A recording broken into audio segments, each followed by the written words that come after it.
Baik, kita mulai Bapak Ibu. Assalamualaikum warahmatullahi wabarakatuh.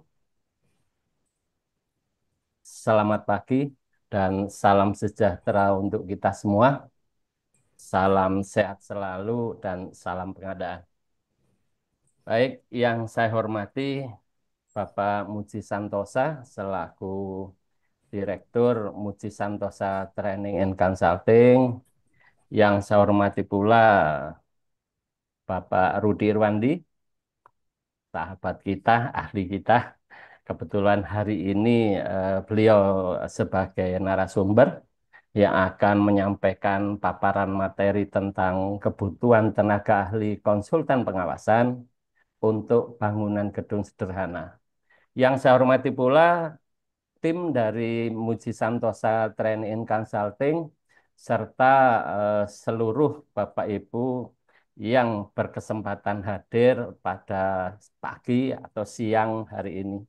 Baik, Bapak Ibu yang saya hormati, saya Cak Mustafa dari Jawa Timur atau Surabaya, lebih tepatnya pengurus di PDIAP Jawa Timur, yang kebetulan pada pagi hari ini atau siang hari ini mendapatkan tugas dari Pak Muji Santosa untuk memandu jalannya kegiatan kelas online pada pagi atau siang hari ini sampai dengan selesai.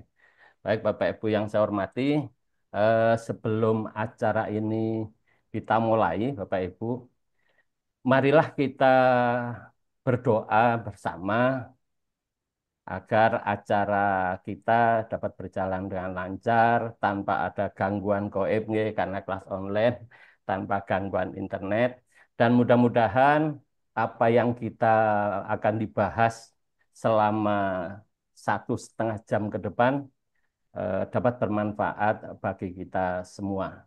Baik, Bapak Ibu yang saya mulai, ayo kita berdoa bersama. Berdoa dimulai.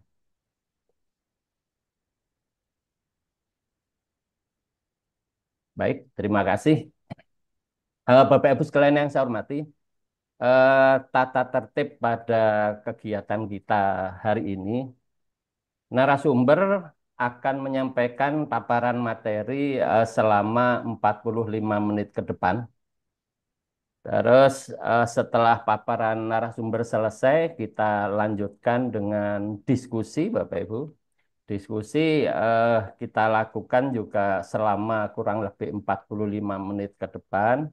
Dan yang kami utamakan di forum diskusi ini adalah teman-teman yang sudah raise hand ya Bapak Ibu ini. Maka ambil kesempatan pertama untuk raise hand supaya mendapatkan kesempatan pertama pula untuk berdiskusi dengan narasumber, dengan ahlinya. Itu nggih.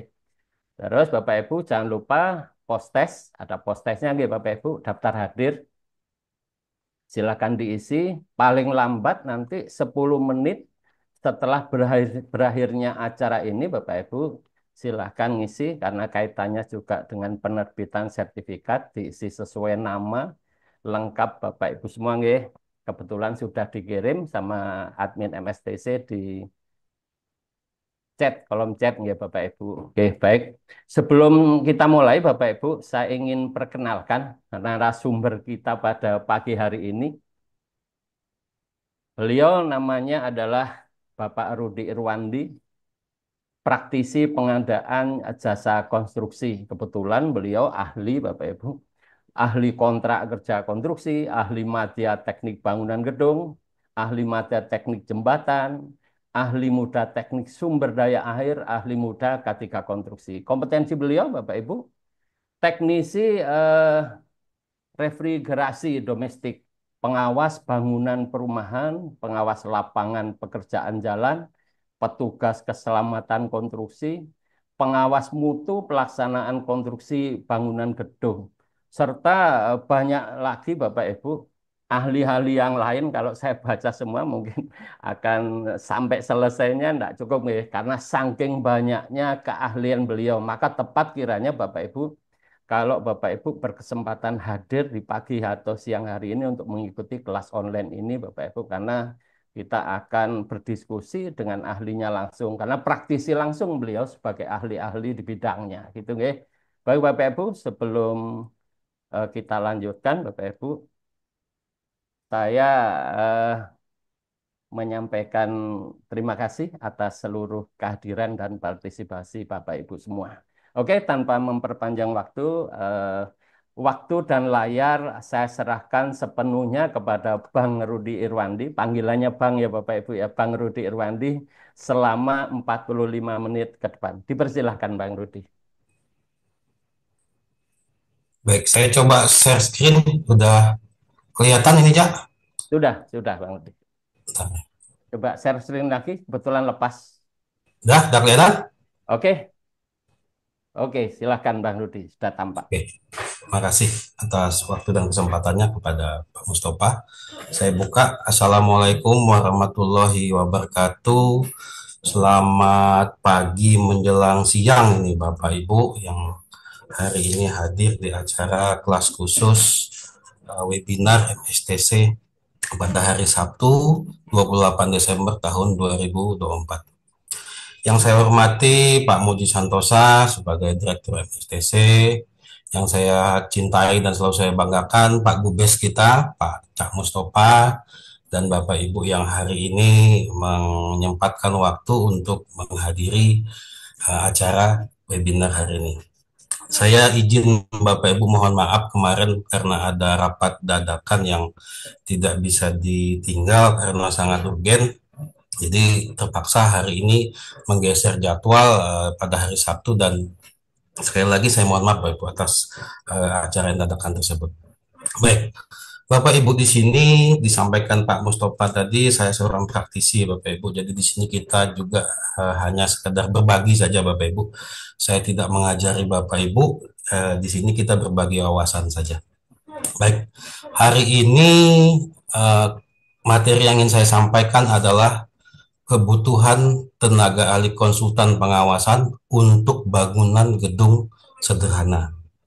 Jadi Bapak Ibu kenapa materi ini saya sampaikan? Ternyata SE 16 tahun 2022 dari Kementerian PUPR ini masih belum mungkin belum tersosialisasikan ke daerah sebagai salah satu acuan Bapak Ibu yang bertugas sebagai PPK, Pokja, penyedia dalam menyusun kebutuhan tenaga ahli konsultan pengawasan untuk bangunan gedung sederhana. Next, nah ini pendahuluan Bapak Ibu, ini profil, kemudian ada aturan dan juga SE. Nah ini profil saya Bapak Ibu, saya seorang praktisi di jasa konstruksi Bapak Ibu, ada beberapa kompetensi keahlian yang saya miliki, ada kompetensi ahli, ada kompetensi dari teknisi analis, dan juga ada kompetensi dari Balai Penerapan Teknologi Kementerian PUPR Bapak Ibu.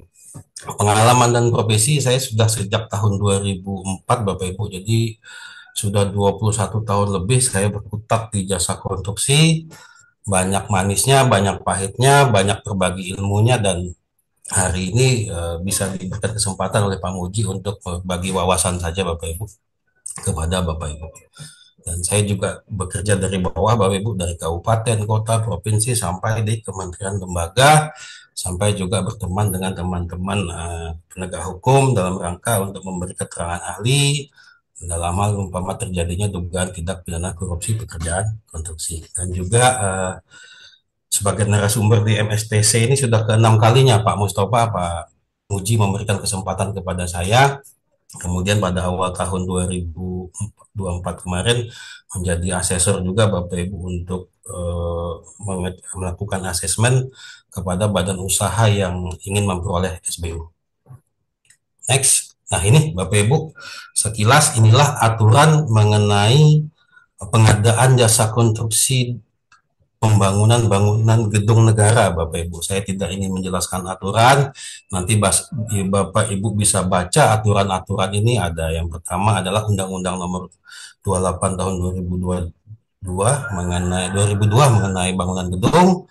Yang kedua ada Undang-Undang Jasa Konstruksi, Undang-Undang 2 tahun 2017, kemudian ada Undang-Undang 11 2020 dan Undang-Undang 6 2023, ada PP 22 2020, PP 14 tahun 2021. Kemudian di PP 5 nomor tahun 2021, kemudian di PP 16 tahun 2021 tentang aturan pelaksanaan Undang-Undang Bangunan Gedung, Bapak Ibu, Undang-Undang 28 tahun 2022. Dan seperti juga kita ketahui bahwa di Perpres mengatur tentang pengadaan barang jasa pemerintah yang saat ini adalah Perpres 16 tahun 2018 dan Perpres 12 tahun 2021.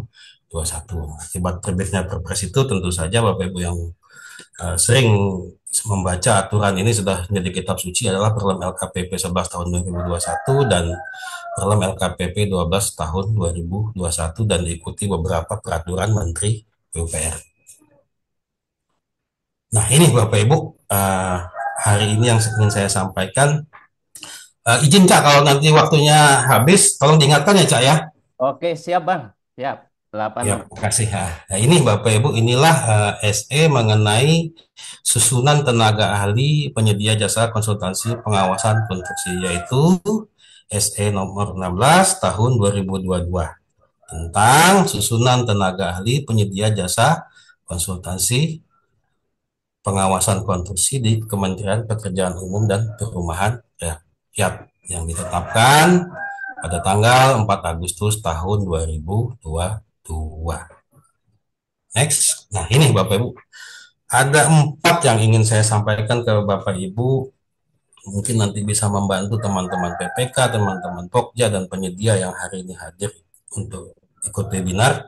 Pertama adalah definisi pengertian, yang kedua adalah ketentuan klasifikasi standar luas dan standar jumlah lantai bangunan gedung negara dan tingkat risiko keselamatan konstruksi bangunan gedung sederhana. Yang ketiga adalah identifikasinya Bapak Ibu, bagaimana mengidentifikasi kebutuhan tenaga ahli konsultan pengawasan bangunan gedung sederhana berdasarkan SE Menteri PUPR nomor 16 tahun 2022. Dan juga yang terakhir adalah standar kompetensinya Bapak Ibu. Jadi tenaga ahli itu ada standar kompetensinya SKKNI, tenaga ahli konsultan pengawasan bangunan gedung negara sederhana, dan pengelola teknis pembangunan gedung negara yang bertugas untuk membantu teman-teman PPK, KPA, dan saat mereview konsultan perancang dan juga mereview output dari konsultan pengawas dan diikuti oleh lampiran dan contoh.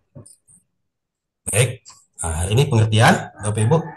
Pengertiannya ini Bapak Ibu, saya hanya mengingatkan saja ke Bapak Ibu. Saya yakin Bapak Ibu sudah berkali-kali di webinar sebelumnya juga saya ingatkan bahwa jasa konstruksi itu adalah layanan jasa konsultasi konstruksi dan atau pekerjaan konstruksi, termasuk juga pekerjaan konstruksi terintegrasi. Kemudian Bapak Ibu, tenaga kerja konstruksi itu adalah setiap orang yang memiliki keterampilan atau pengetahuan dan pengalaman dalam melaksanakan pekerjaan konstruksi yang dibuktikan dengan sertifikat kompetensi kerja konstruksi. Nah, kemudian apa sih tenaga ahli itu Bapak Ibu? Jadi tenaga ahli itu di jasa konstruksi itu adalah tenaga kerja konstruksi yang memiliki, nah ini kata kuncinya Bapak Ibu ya, yang dikatakan tenaga ahli di jasa konstruksi adalah tenaga kerja konstruksi yang memiliki sertifikat kompetensi kerja konstruksi di jenjang 7, 8, 9 atau sering Bapak Ibu familiar dengan istilah ahli muda sampai dengan ahli utama. Jadi itu ada pengertian ini ada di Undang-Undang Jasa Konstruksi, ada di Perpres 8, ada di PP 22, ada di Perlem KPP, ada di Permen PUPR dan SK Dirjen Binkon 114 DK tahun 2024. Kemudian tenaga kerja konstruksi di pengadaan jasa konsultasi konstruksi itu ada 2 Bapak Ibu. Jadi ada personil tenaga ahli dan atau personil tenaga teknis. Kemudian juga personil tenaga ahli atau personil tenaga teknis adalah tenaga kerja konstruksi untuk jasa konsultasi konstruksi, kualifikasi usaha kecil, menengah, besar, dan juga konsultan spesialis. Jadi konsultan itu ada spesialisnya Bapak Ibu ya. Ini semua saya ambil di Perlem LKPP 12 tahun 2021 di lampiran 2. Oke, next. Nah, ini Bapak Ibu pengertiannya. Jadi apa sih bangunan konstruksi itu Bapak Ibu? Jadi bangunan konstruksi itu wujud fisik hasil jasa konstruksi. Kemudian konsultasi konstruksi itu apa sih? Layanan keseluruhan atau sebagian kegiatan yang meliputi pengkajian, perencanaan, perancangan, pengawasan, dan manajemen penyelenggaraan konstruksi suatu bangunan. Jadi yang kita bahas hari ini adalah pengawasan Bapak Ibu. Nah, kemudian juga kegiatan pengawasan itu apa sih Bapak Ibu? Hanya ada dua Bapak Ibu kegiatan pengawasan yang diatur dalam undang-undang dan aturan dalam PP itu. Pertama adalah A, memastikan terpenuhinya persyaratan keteknikan Bapak Ibu. Yang kedua, yang B, memastikan terpenuhinya persyaratan administrasi kontrak, Bapak Ibu. Itu yang paling penting. Kegiatan pengawasan itu ada dua ini, Bapak Ibu. Asapnya di sini. Kemudian tugasnya apa sih, Bapak Ibu? Tugasnya itu paling sedikit. Jadi paling sedikit adalah minimal, Bapak Ibu, yang diatur dalam PP 22 tahun 2020. Pertama itu ada tiga Bapak Ibu. Jadi ada tiga tugasnya, minimal paling sedikit adalah A, mengevaluasi dan menyetujui rencana mutu dan rencana keselamatan konstruksi setiap kegiatan dalam pelaksanaan. Yang B, melakukan pengawasan mutu, proses dan mutu hasil pekerjaan. Yang C adalah melakukan pengawasan penerapan keselamatan konstruksi. Kemudian juga kewenangannya apa sih Bapak Ibu? Kewenangan konsultan pengawasan konstruksi yang diatur di dalam Undang-Undang Jasa Konstruksi dan PP turunannya itu ada dua Bapak Ibu. Kewenangan utamanya adalah A, memberikan izin pelaksanaan pekerjaan yang memenuhi persyaratan dan atau yang B, menghentikan. Nah, ini Bapak Ibu ya, perlu saya tegaskan, menghentikan pekerjaan kalau itu tidak sesuai dengan rencana mutu pekerjaan konstruksinya adalah wewenang pengawas. Yang selanjutnya ditembuskan kepada PPK. Jadi menghentikan itu kalau tidak sesuai pekerjaan di lapangan, tidak sesuai persyaratan keteknikan, tidak sesuai dengan administrasi kontraknya, volume, mutu, waktu dan biaya itu ada di konsultan pengawasan konstruksi. Jadi mohon maaf Bapak Ibu, saya juga memberikan keterangan ahli. Inilah yang menyebabkan kadang konsultan pengawas itu terjerat Bapak Ibu di dalam jasa konstruksi ketika saya menangani mereka terjerat di pasal 55. Jadi pasal turut serta itu Pak Mustafa yang memang sangat menyakitkan bagi semua orang gitu. Bagi kami di jasa konsultasi konstruksi.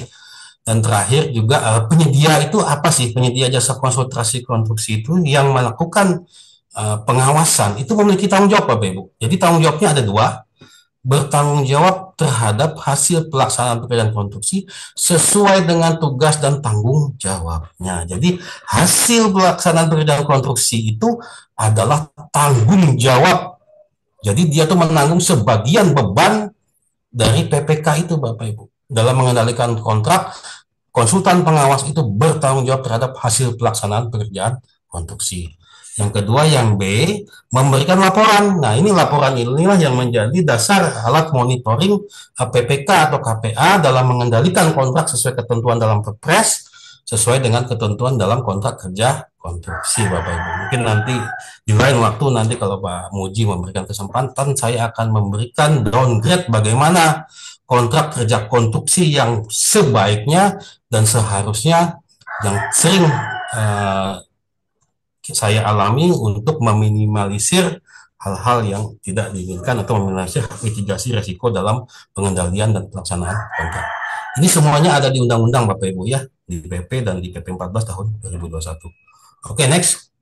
Nah, ini saya mengingatkan saja Bapak Ibu, apa sih bangunan gedung? Sepertinya di bulan lalu Pak Mustafa saya juga menyampaikan untuk perancangan sekarang pengawasan ini pengertian bangunan gedung Bapak Ibu. Jadi wujud fisik, hasil konstruksi yang menyatu dengan tempat dan kedudukannya sebagian atau seluruhnya berada di atas atau di dalam tanah atau air yang berfungsi sebagai tempat manusia melakukan kegiatan Bapak Ibu. Jadi baik untuk hunian, tempat tinggal, keagamaan, usaha, kegiatan sosial, budaya maupun kegiatan khusus. Nah, kemudian juga bangunan gedung negara itu apa sih Bapak Ibu? Jadi bangunan gedung negara itu Bapak Ibu adalah bangunan gedung untuk keperluan dinas yang menjadi barang atau milik negara atau daerah. Jadi menjadi aset Bapak Ibu dan diadakan dengan sumber pendanaan yang berasal dari APBN, APBD dan atau perolehan lainnya yang sah. Jadi mau di kabupaten, mau di kota, mau di provinsi, mau di kementerian, yang namanya bangunan gedung negara itu satu pengertian saja Bapak Ibu. Itu semuanya ada di PP 16 tahun 2021. Oke. Yang B, ketentuan klasifikasi, standar luas dan standar jumlah lantai bangunan gedung negara, bangunan gedung sederhana. Saya mengingatkan saja Bapak Ibu, ini di PP 16 bahwa bangunan gedung sederhana itu ada klasifikasinya Bapak Ibu. Jadi di pasal 128 PP 16 tahun 2001 ada klasifikasi, standar luas dan standar jumlah minimal. Kemudian pengelompokannya ada bangunan gedung kantor, rumah negara, dan bangunan gedung lainnya. Dan yang ketiga tuh bangunan gedung lainnya itu loh Ibu, ada bangunan gedung pendidikan. Jadi teman-teman di dinas pendidikan itu ketika Anda membangun ruangan sekolah itu disebut dengan bangunan gedung negara Bapak Ibu ya. Kemudian juga bangunan pendidikan dan pelatihan, mungkin teman-teman yang di BLK ketika membangun gedung diklat, kemudian juga di teman-teman di kesehatan nih, membangun puskesmas, posyandu, itu bangunan gedung negara Bapak Ibu, pengertiannya. Kemudian juga bangunan gedung perdagangan seperti teman-teman yang di dinas pasar atau di dinas perdagangan yang membangun gedung pasar, gedung expo, dan seterusnya. Kemudian juga mungkin teman-teman yang membangun di gedung peribadatan, mungkin di Kesra itu kalau di daerah Bapak Ibu, yang membangun bantuan untuk bangunan masjid, pura, musola, gereja, dan seterusnya. Itu dikategorikan dengan bangunan gedung negara lainnya. Oke, next. Nah, klasifikasi ada 3 Bapak Ibu. Di pasal 129 PP 16 2021 ada sederhana, tidak sederhana, dan khusus. Dan hari ini kita membahas hanya untuk gedung sederhana ya Bapak Ibu ya, yang sering dilaksanakan Bapak Ibu di kabupaten, kota, daerah, dan mungkin di lain waktu nanti akan diberikan materi atau dijadwalkan untuk bagaimana untuk bangunan gedung tidak sederhana yang juga sering menimbulkan permasalahan di kabupaten, kota, dan daerah. Dan terakhir juga ada bangunan khusus Bapak Ibu. Kemudian bangunan sederhana itu maksimal 2 lantai Pak Mustafa dan Bapak Ibu, dan luasnya itu tidak lebih dari 500 meter persegi ya Bapak Ibu. Itu saja kata kuncinya Bapak Ibu. Jadi ketika Bapak Ibu PPK, KPA, Pokja mereview, lihat luasnya tidak lebih dari 2 lantai. Kemudian untuk lantainya tidak lebih dari 2 lantai, kemudian luasnya tidak lebih dari 500 meter persegi, itu kategori bangunan gedung sederhana Bapak Ibu. Next. Nah, ini juga saya mengingatkan untuk bangunan yang sampai dengan 2 lantai itu risiko keselamatan konstruksinya kecil. Jadi PPK, KPA, Pokja dalam mereview tidak usah lagi mereviewnya Bapak Ibu. Jadi ketika bangunannya hanya maksimal 2 lantai, maka risiko keselamatan konstruksinya yang ditetapkan adalah risiko keselamatan konstruksi kecil. Ini ada di Permen PUPR 10 tahun 2021 Bapak Ibu. Izin Pak Mustafa, ini kok ada yang coret-coret layar ya? Ya, mohon izin teman-teman yang coret layar, tolong jangan ya. Oke, silakan lanjut dulu, Ya, Bang. makasih Pak Mustafa. Oke, siap. Next, ini ke Bapak Ibu untuk kebutuhan tenaga ahli, tingkat risiko keselamatan konstruksi bangunan gedung negara. Itu untuk bangunan sederhana Bapak Ibu ya, sesuai SE Menteri PUPR 16 tahun 2022.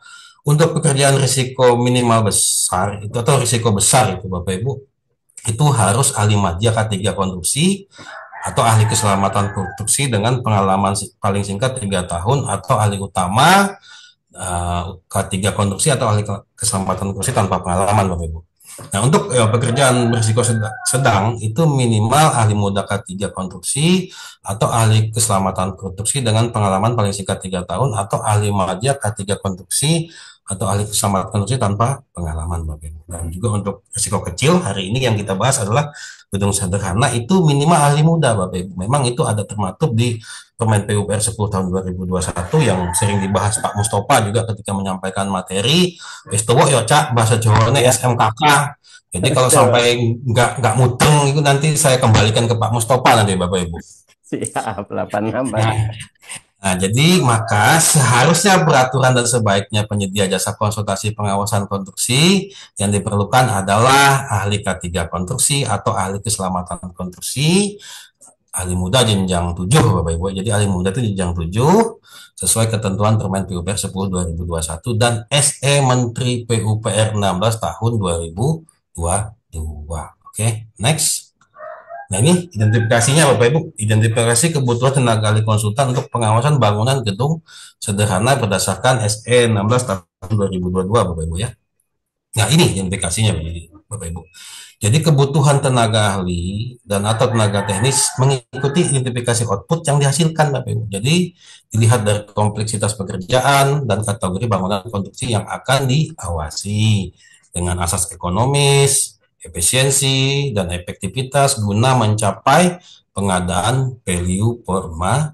Ini yang tentu saja Bapak Ibu, integritas inilah yang sangat penting. Ini jamunya Cak Mustafa dan ajarannya Pak Muji. Ini obat terakhirnya, benteng pertahanan terakhir ketika dalam PBJ adalah integritas. Dan saya ingatkan juga Bapak Ibu, integritas itu tidak hanya untuk PPK Pokja dan juga untuk penyedia Bapak Ibu, yang akan diawasi dengan asas ekonomi yang boleh dikatakan bukan hanya sekedar atau sebolehnya atau sebisanya aturan, tetapi gunakan otak dan logika terbaik. Dan ini prinsip ajaran Muji Santosa, 5L dan matamu. Dulu 4L dan mata ya Cak Yap, sekarang Ya 5L dulu, dan matamu. Dan tambah lagi ini satu. tambah lagi Bapak Ibu, tapi tidak apa-apa Bapak Ibu, ini yang saya jalani hampir 21 tahun tuh baru tahu saya itulah namanya 5L dan matamu Pak. Ternyata ketika saya ketemu Pak Muji ini barulah saya paham, inilah yang saya lakukan selama 21 tahun lebih Bapak Ibu, yang menyelamatkan saya itu adalah 5L dan matamu ini. Jadi kalau ketemu teman-teman Pokja, PPK di daerah, saya selalu bilang 5L dan matamu ya. Tapi kalau orang Jawa ojo nesu ya Cak yo. Iya betul. Maka seharusnya dan sebaiknya peraturan serta logika terbaik adalah sebagai berikut. Contoh, Bapak Ibu yang bertugas sebagai PPK, KPA, PA, sesuai Perlem LKPP 11 2021 itu kan melakukan identifikasi pengadaan nih, misal jasa konsultasi konstruksi, pengawasan bangunan gedung. Jadi tentu saja membutuhkan tenaga ahli atau juga tenaga teknis yang disyaratkan dalam kerangka acuan kerja dapat berdasarkan apa urutan sebagai berikut Bapak Ibu. Jadi kompetensi pertama adalah kita lihat kompetensi yang dimilikinya Bapak Ibu. Jadi seorang tenaga ahli itu dia memiliki kompetensi Bapak Ibu, itu bisa dilihat di SK Dirjen BK KPTS 114 2024. Jadi ini mencabut yang Dirjen BK KPTS 2002 nomor 33 tahun 2023 kalau tidak salah Pak Mustafa ya. Ya Jadi ini betul betul. diganti dengan SK ini nanti dibaca Bapak Ibu, inilah ya, kompetensi yang dan jabatan yang tersedia di jasa konstruksi. Kemudian yang kedua adalah kategori bangunan. Jadi ketika mengidentifikasi kebutuhan itu dilihat juga kategori bangunannya Bapak Ibu. Mungkin sederhana atau tidak sederhana. Misal untuk bangunan sederhana kita lihat di PP 16 tahun 2021. Kemudian juga kualifikasi tenaga kerja itu dilihat dari biaya kebutuhan anggaran Bapak Ibu dan aturan yang ada. Jadi itu sekarang aturan untuk biaya kebutuhan anggaran jasa konsultansi baik perencanaan pengawasan itu ada di Kepmen PUPR 943 2024. Jadi ini Bapak Ibu, ketika Bapak Ibu izin Bapak Ibu, ketika Bapak Ibu menyusun anggaran di akhir tahun 2024 untuk anggaran tahun 2025, begitu ya Cak ya. Ya Jadi betul. panduannya adalah Kepmen PUPR 943 tahun 2024 ini. Jadi sudah ada dibuatkan Bapak Ibu. Jadi Bapak Ibu tidak perlu bingung, sodor saja ke TAPD-nya, buka Kepmen ini. Kemudian juga waktu yang dibutuhkan dalam mengawasi, tentu saja ini bagian dari identifikasinya, waktunya mungkin bagaimana untuk waktu pelaksanaannya. Kemudian yang jumlah tenaga ahli yang disyaratkan melihat anggarannya sudah tersedia. Jadi ketika sudah tahu anggarannya dan sudah disetujui dalam DPA atau DIPA, maka mensyaratkan pengalamannya. Itu Bapak Ibu, itu untuk tenaga ahli melihat remunerasi di Kepmen PUPR 524 tahun 2022. Jadi ketika Bapak Ibu untuk menyusun HPS-nya, lihat remunerasinya di Kepmen PUPR 524 tahun 2022. Nah ini Bapak Ibu identifikasi terakhirnya, aturan susunan tenaga ahli, jasa konsultan konstruksi penyedia badan usaha yang ada saat ini kan hanya ini ya Cak ya.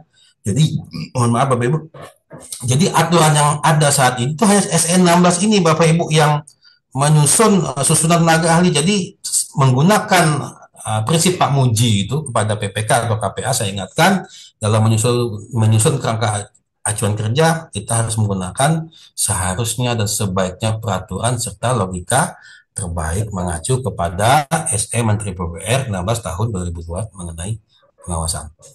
Oke, next. Nah, ini Bapak Ibu tahu juga di Perlem LKPP 11 tahun 2021 kualifikasi jasa konsultan itu ada kecil, menengah dan besar Bapak. Dan untuk pekerjaan gedung sederhana ini dia masuk di kualifikasi usaha kecil Bapak Ibu ya, dengan kebutuhan tenaga ahlinya bisa jenjang 7 dan atau 8 dengan mensyaratkan pengalaman maksimal 5 tahun. Jadi maksimalnya 5 tahun aja Bapak Ibu. Kemudian juga dapat ditambahkan tenaga teknis jenjang 456 dan tenaga pendukung seperti administrasi, sopir. Mungkin kalau Pak Mustafa jadi tenaga ahli perlu sekretaris bisa ditambahkan Pak Mustafa Betul. di dalam kakaknya. Jadi sambil bercanda aja Bapak ya dengan Pak Mustafa ini kami Iya, santai saja nih di hari libur Bapak Ibu. Baik, iya selanjutnya betul. Undang-Undang 2. Nah, ini mungkin Bapak Ibu sering baca aja nih Undang-Undang 2 ini jadi kitab sucinya Bapak Ibu. Di mana tenaga kerja konstruksi itu memang wajib memiliki SKK dan di dalam persyaratannya di dalam perlem LKPP itu disyaratkan SKK tenaga teknis atau ahli. Jadi jenjangnya hanya jenjang 4 sampai dengan jenjang 9. Jadi tidak ada syarat SKK jenjang operator ya, Cak. Satu Iya 2 3. betul. Nanti kalau ada muridnya Cak Mustafa tak seneni kok. Syarat Iya, jenjang 3 di jasa konsultan konstruksi tidak boleh Bapak Ibu. Jenjangnya hanya jenjang 4 sampai dengan sampai jenjang 9 ya. 9. Oke. Lanjut. Nah, ini personil tenaga ahli atau tenaga teknis di Perlam LKPP itu definisinya adalah tenaga ahli atau tenaga teknis yang ditempatkan sesuai penugasan pada organisasi pelaksanaan proyek. Jadi ada tenaga ahli 789 dibantu atau didukung oleh jenjang 456 yaitu teknisi analis. Jadi merupakan persyaratan teknis ini Bapak Ibu ya. Nah ini klasifikasinya Bapak Ibu saya juga sering mengingatkan di acara SKK. Jadi mungkin ini sudah hampir ketiga atau keempat kalinya menyangkut SKK ini Pak Mustafa ya. Jadi jangan sampai ada salah miss lagi mengenai SKK. Jadi bahwa di klasifikasi tenaga kerja konstruksi itu Bapak Ibu ada kualifikasi jabatannya. Jadi jabatannya itu ada jabatan teknisi atau analis jenjang 456. Kemudian kualifikasi jabatan ahli itu ada di jenjang 789. Ini ada diatur di dalam PP 14 tahun 2021, di Permen PUPR 8 tahun 2022, dan di SK Dirjen Bina Konstruksi 114 KPTSDK 2024. Nah, ini terdiri darinya ada arsitektur, ada sipil, ada mekanikal, tata lingkungan, arsitektur landscape, iluminasi, desain interior, perencanaan wilayah kota, dan sains rekayasa dan manajemen pelaksanaan. Nah, ini klasifikasinya Bapak Ibu ya. Ada arsitektur, ada sipil, ini banyak sekali jabatan kerjanya Bapak Ibu. Ada mekanikal, ada tata lingkungan, ada manajemen pelaksanaan, ada arsitektur landscape, ada perencanaan wilayah kota, ada sains. Jadi banyak sekali kompetensi jasa konstruksi itu, tenaga ahli itu Bapak Ibu ya. Baik, next. Nah, ini Bapak Ibu yang bertugas sebagai PPK, KPA, dan Pokja atau pejabat pengadaan dalam mereview itu atau membuat itu Bapak Ibu kerangka acuan kerja untuk jasa konsultan konstruksi itu Bapak Ibu bisa buka nanti di PP 14 tahun 2021 Bapak Ibu ya.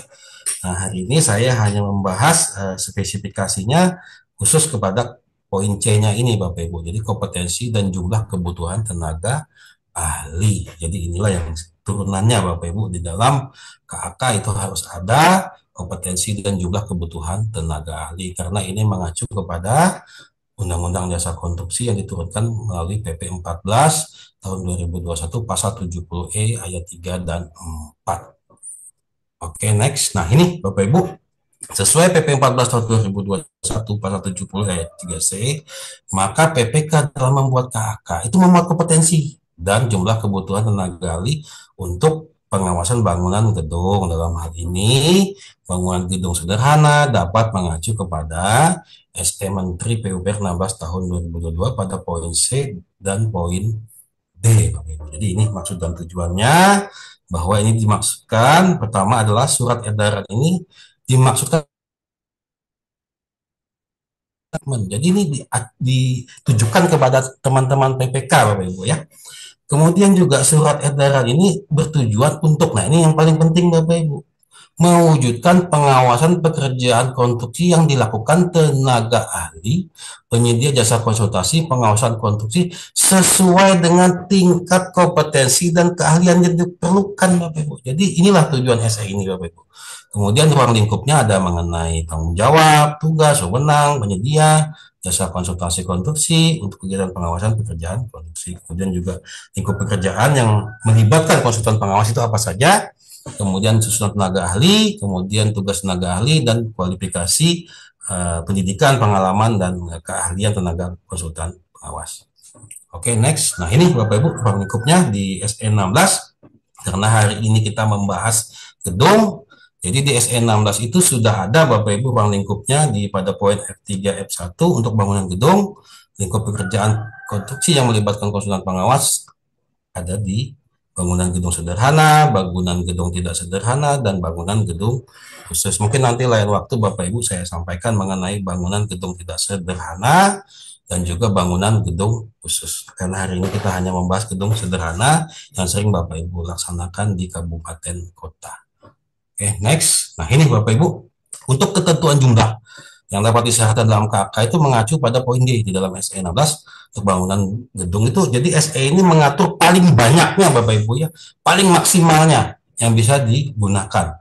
Jadi ada tenaga ahli konsultan pengawas di bidang sumber daya air, bidang marga, cipta karya, bidang perumahan. Jadi ada tim leader, ada supervision engineer atau SE, ada quality engineer, ada quantity engineer, dan HSE. Jadi kalau orang kampung bilang itu HSE itu ahli keselamatan konstruksi atau ahli muda ketiga konstruksi. Jadi itu mutlak Bapak Ibu. Jadi Bapak Ibu mau di gedung, mau di jalan, mau di SDA, mau di apapun harus ada HSE Bapak Ibu, karena ini mengikat di Permen PUPR 10 tahun 2021. Kemudian juga di SE ini juga menyampaikan bahwa Bapak Ibu ada lampirannya. Kemudian juga di poin 4 komposisinya paling banyak. Jadi SE ini mengatur yang paling banyaknya Bapak Ibu ya untuk bisa disyaratkan di dalam KK. Lebih itu harus mendapatkan persetujuan dari pejabat pimpinan tinggi madya. Jadi harus ke dirjen Bapak Ibu.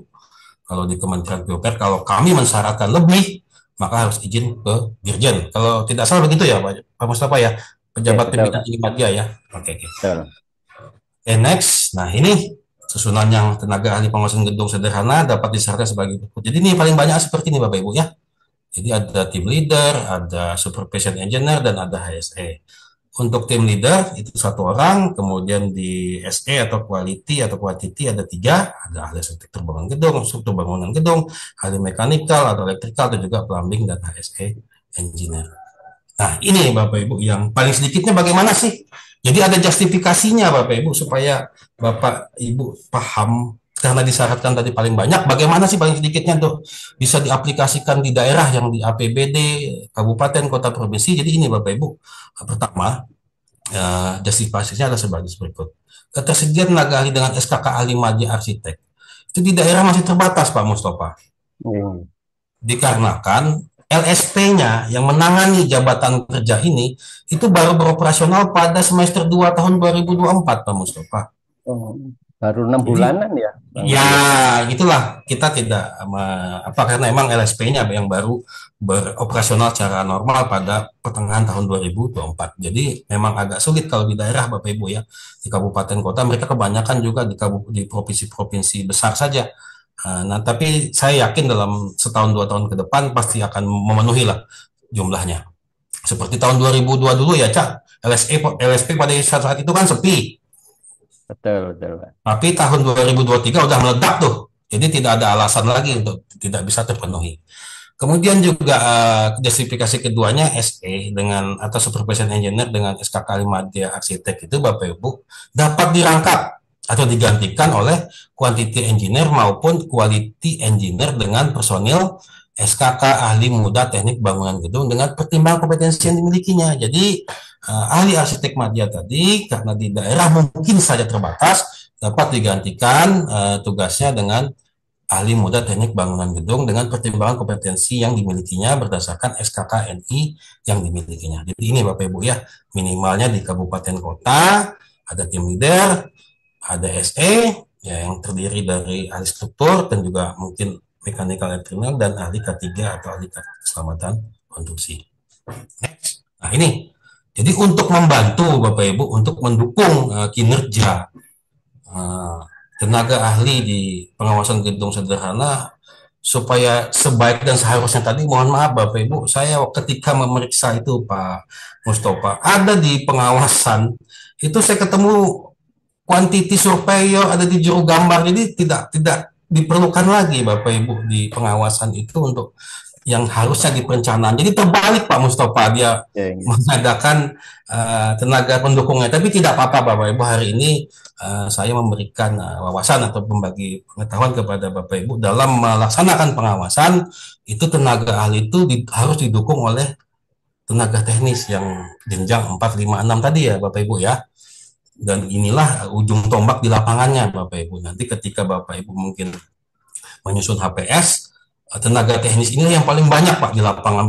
Bahkan itu satuannya harus OH atau OB Pak. Jadi dia full. Kalau di tenaga ahli itu Pak, di tim leader itu paling kalau kita ambil itu dalam sebulan hanya 8 kali Pak. Jadi OH-nya hanya 8 hari, kemudian SE-nya mungkin hanya 8 hari, kemudian ahli mekanikalnya ketika kita menyusun HPS itu paling di minggu terakhir atau minggu ketiga atau keempat. Jadi sebenarnya Bapak Ibu, tenaga ahli itu jangan dipulkan di OB Bapak Ibu. Itulah yang kadang menyebabkan biayanya mahal. Padahal untuk efektivitasnya, untuk efisiensinya, tenaga ahli itu jangan di OB untuk pekerjaan gedung sederhana Bapak Ibu. Jadi bebankan dengan tenaga teknis, tapi dia juga ada tenaga ahli, tim leader dan SE yang tiap saat sesuai dengan kerangka acuan kerjanya diterjemahkan dalam waktu penugasan, hari dan jam hadirnya untuk membantu dalam pengawasan. Jadi ini Bapak Ibu ya, tenaga teknis yang tepat untuk mendukung adalah pengawas pekerja struktur bangunan gedung, dilihat dari kompetensi yang dimilikinya. Ini Bapak Ibu saran saya untuk menemani atau mendukung tim tenaga ahli saat menyusun KAK di jasa konsultasi pengawasan bangunan gedung. Next, nah ini Bapak Ibu, Bang Rudi, ya 10 siap, menit lagi ya Bang. siap, siap. Jadi personilnya seperti ini ya Bapak Ibu ya. Untuk kabupaten, kota, tim leader, ada ahli struktur, ada ahli mekanika, ada K3, dan di KPBN mungkin ada tim leader, ada ahli arsitektur tadi, ada ahli struktur bangunan, ahli mekanikal, dan ahli K3 atau ahli keselamatan konstruksi. Nah ini Bapak Ibu, yang Bapak saya sampaikan tadi, pimpinannya adalah tim leader sebanyak 1 orang dengan SKK konstruksi ahli muda teknik bangunan gedung atau dengan SKK konstruksi ahli muda manajemen konstruksi. Kemudian SE-nya, quality engineer-nya atau quantity QE-nya, yaitu 1 orang ahli teknik bangunan gedung dengan SKK konstruksi ahli muda teknik bangunan gedung. Yang kedua adalah 1 orang ahli elektrikal bangunan gedung dengan SKK konstruksi ahli muda elektrikal bangunan gedung. HSE-nya kita tahu ahli muda K3 atau ahli keselamatan konstruksi di jenjang 7 Bapak Ibu, jenjang muda. Kemudian tenaga teknisnya ini dengan SKK konstruksi pengawas pekerja struktur bangunan gedung jenjang 4. Nah ini definisinya Bapak Ibu, ketika Bapak Ibu memuat dalam KK, tolong disampaikan atau dicantumkan definisi, definisinya apa, tim leader, definisinya SE, definisinya quality engineer, definisinya quantity, dan definisinya health safety and engineer, supaya tidak saling tumpang tindih tugasnya Bapak Ibu. Oke, next. Nah ini Bapak Ibu nanti mungkin bisa membaca di dalam KK dibuat tugas tim leader dan supervision engineer seperti ini Bapak Ibu. Ini ada sudah di SE 16 tadi Pak Mustafa. Jadi teman-teman PPK, KPA dan teman-teman Pokja itu sebenarnya tinggal mengambil dari SE tersebut. Jadi tidak capek lagi untuk mengambil, membuat contoh KK apa sih tugasnya SE. Kadang kan carut marut itu Cak, mohon maaf ya Cak ya. Kadang Ya, tumpang tindih ya. gitu antara SE, antara tim leader, antara HSE tugasnya. Jadi untuk mengacunya membuat KK-nya, ikuti saja tugas atau yang ada di SE Menteri PUPR tersebut Tinggal Bapak Ibu. ngutip aja ya Bang sebetulnya Iya, ya. sebenarnya sudah maksimal Kementerian PUPR menyusun ini. Next.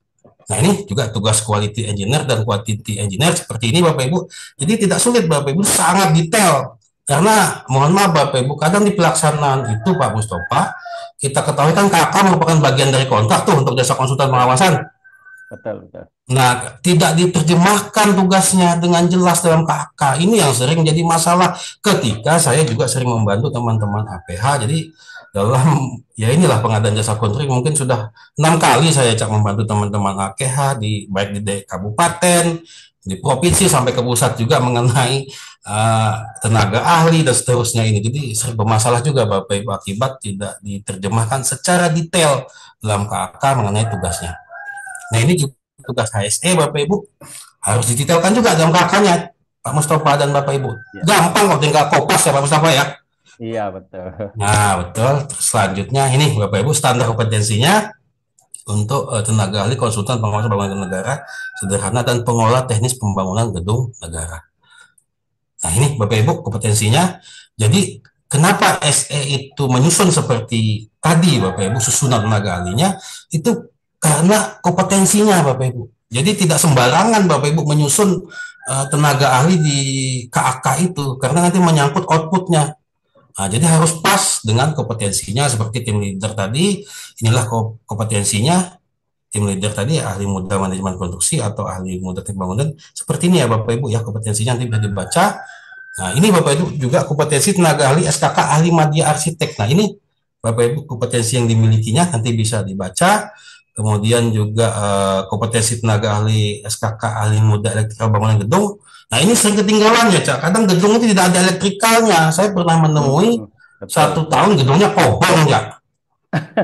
Begitu saya cek diminta APH, ternyata di KAK-nya sudah ada, di perancangannya, ternyata di pengawasannya tidak ada ahli muda elektrikal bangunan gedung. Nah, saya tanya, waktu itu kami dampingi kan apa ya, kami panggil PPK-nya, kami panggil penyedianya, kami panggil pengawasnya, apa alasannya?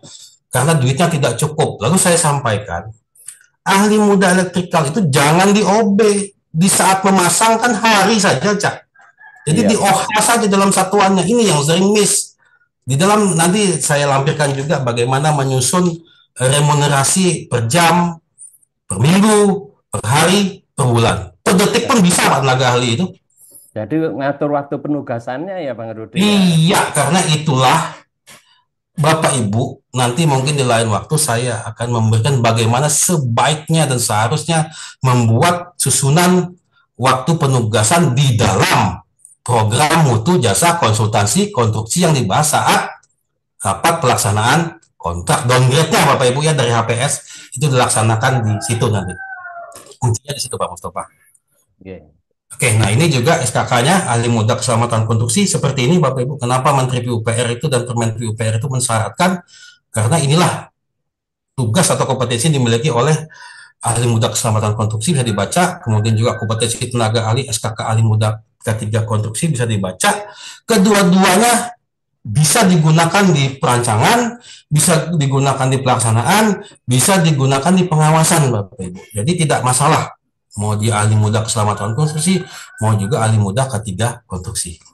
Nah, ini yang paling penting Bapak Ibu untuk teman-teman yang PPK non teknis Bapak Ibu, seperti PPK di Dinas Kesehatan itu kan ada dokter, kemudian di PPK di Dinas Pendidikan ada guru. Jadi sebaik dan seharusnya Bapak Ibu nanti Bapak Ibu baca ya PP 16 itu dibantu oleh ASN di SOPD Dinas Teknis, mungkin di kalau di daerah mungkin Dinas PU atau Dinas Cipta Karya yang memiliki SKK yang tepat juga Bapak Ibu. Jadi dia ASN itu harus memiliki SKK pengelola teknis pembangunan gedung negara. Kenapa disyaratkan dalam PP 16? Inilah kompetensi yang dimilikinya Bapak Ibu. Nah, dia membantu PPK KPA Bapak Ibu dalam mereview output perancang dan juga membantu Bapak Ibu PPK dalam pengawasan di lapangan. Jadi ini paling penting Bapak Ibu ya, jangan lupa sekali lagi kalau PPK KPA non teknis sebaiknya dan seharusnya didampingi oleh pengelola teknis bangunan gedung dari Dinas PUPR yang ber SKK. SKK-nya dari mana? Dari LSP BPSDN Kementerian PUPR Bapak Ibu. Oke, next ini contohnya Bapak Ibu. Seperti inilah contoh SKK. Jadi ini contoh satu-satunya SKK yang diakui oleh Undang-Undang Jasa Konstruksi, oleh PP 5, PP 14, Permen PUPR, SK Dirjen Binkon. Jadi seperti ini saja bentuknya Bapak Ibu. Elektronik, di sini ada daftar unit kompetensinya. Seperti ini ya Bapak Ibu ya. Dan nanti bisa di-scan melalui aplikasi Jakontras ketika pembuktian saat penyerahan personil di lapangan. Nah ini Bapak Ibu, sebaiknya dan seharusnya saya sampaikan 5L dan matamu, ini webinar yang ke-6, saya kembalikan kepada Pak Mustafa. Terima kasih. Oke, baik, terima kasih. Tepat waktu, Bang. Iya, Malah iya, iya. kurang Makasih Mas. 44 menit, kurang 1 menit. Oke, ini barusan mau saya ingatkan ternyata kita selesai. Baik, Bang Rudi, terima kasih atas pemaparan materi yang luar biasa. Memang beda ya.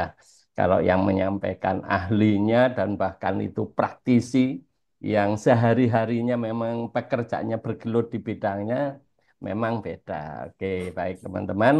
Beruntung kita bergabung di hari Sabtu ini. Santai aja ya Bang Rudi ya, nggak usah dibuat serius. Karena ini memang hari libur ya udah kita buat santai. Yang penting kan ilmunya Ya, dapat juga. Oke, bagi teman-teman, saya sarankan jika ingin berdiskusi secara langsung dengan narasumber kita, silahkan klik tombol resen Bapak Ibu, maka akan kami berikan kesempatan yang pertama. Baru nanti kalau sudah pisang resen, baru yang chat akan kita bacakan. Gitu, nggih?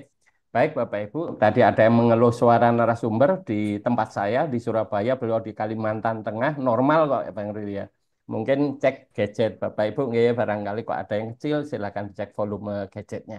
Oke baik, Bang Rudi kita lanjut dengan diskusi selama 45 menit ke depan.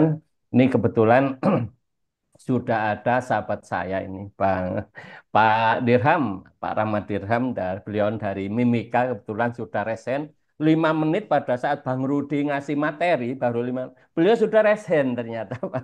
Takut nggak kebagian kayaknya. ya, silakan, Oke, silakan, Mas Mustafa. Pak Dirham, silahkan Bang Dirham. Baik, terima kasih Cak atas kesempatan yang diberikan. Oke, Assalamualaikum warahmatullahi wabarakatuh. Waalaikumsalam warahmatullahi wabarakatuh. Silakan Mas Saya, Dirham. saya langsung ke Pak Rudi ya. Iya, Pak Rudi, ini saya ada pertanyaan sedikit terkait dengan SE16 tadi. Ini untuk ini saja, artinya supaya saya kan biasa berdebat dengan teman-teman ini, artinya supaya ada kejelasan, ada pencerahan. Nah, terkait SE16 itu kan untuk pengawasan. Nah, kalau misal untuk pekerjaan manajemen konstruksi, apakah bisa mengikuti SE tersebut? Karena kan biasa di gedung itu ada eh, namanya manajemen konstruksi. Karena di apa ini bunyi SE-nya kan pengawasan, sedangkan tadi di pengertian apa ini jasa konsultasi konstruksi untuk manajemen penyelenggaraan konstruksi dia sendiri namanya. Apakah untuk MK itu bisa mengikuti SE ini juga? Nah, berikut berikut Pak yang kedua, ini masih kadang menjadi apa nih bahan perdebatan saya dan teman-teman. Sebenarnya untuk manajemen konstruksi itu kontraknya dia apakah lamsam atau waktu penugasan? Ini belum jelas, Pak. Jadi mumpung ada apa ini eh, pakarnya di sini ya kita sebagai bahan diskusi dan pencerahan juga untuk teman-teman yang lain. Nah, terus yang ketiga, Pak, untuk bangunan rumah sakit, itu dia termasuk apakah masuk kategori khusus karena kan dia ada Permenkes sendiri itu Pak. Kalau saya tidak salah di Permenkes 40 ya tahun 2022. Nah, apakah eh, bangunan gedung rumah sakit itu termasuk dia dalam kategori khusus ataukah mengikut ke sederhana atau tidak sederhana? Ya, mungkin Pak bisa lebih dijelaskan supaya dari situ kan saya bisa menyampaikan juga ke teman yang PPK di RSUD teman saya itu ah, supaya lebih jelas. oke, Itu Pak cukup. sementara dulu. Terima kasih. Oke, Assalamualaikum warahmatullahi makasih. wabarakatuh. Jangan ditutup dulu mic-nya, Pak siapa, Pak Dirham barangkali nanti dibutuhkan diskusi Ya, lebih lanjut. Ada 3 pertanyaan ya. nih Bang Rudi. Yang pertama Baik. terkait MK. MK itu apakah dapat juga menggunakan SE16? Terus yang kedua terkait MK. Itu sebaiknya kalau pekerjaan MK itu apakah kontraknya lumsum, apakah waktu penugasan kayak pengawasan. Terus yang ketiga untuk gedung rumah sakit ini termasuk klasifikasi sederhana atau klasifikasi khusus ya Bang Rudi sesuai yang diatur di PP 16 tahun 2021. Ada 3 itu Bang Rudi, silakan Bang Rudi. Baik, terima kasih Pak Dirham dari rumah sakit ya, Pak Dirham ya.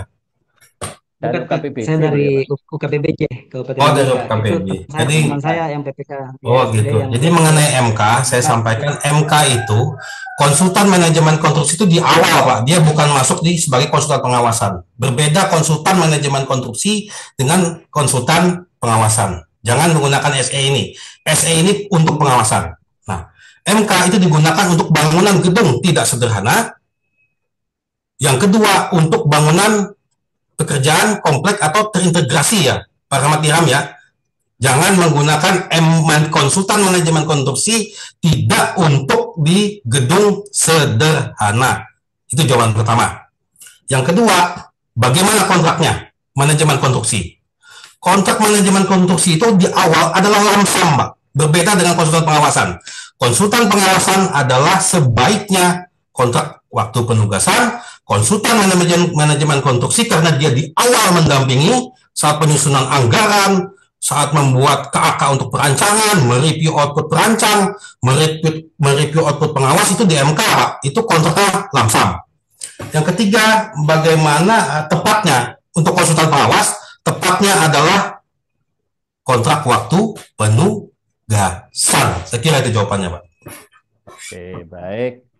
Terima kasih Bang belum Pak belum Dirham. belum Sudah terjawab jelas tadi Pak atau yang ini, masih ada yang yang perlu di gedung rumah sakit yang Pak mana? tadi itu, iya, apakah dia Nah, masuk Iya, kategori bangunan khusus gedung rumah atau sakit, di gedung rumah sakit itu ada dua kategorinya, Pak.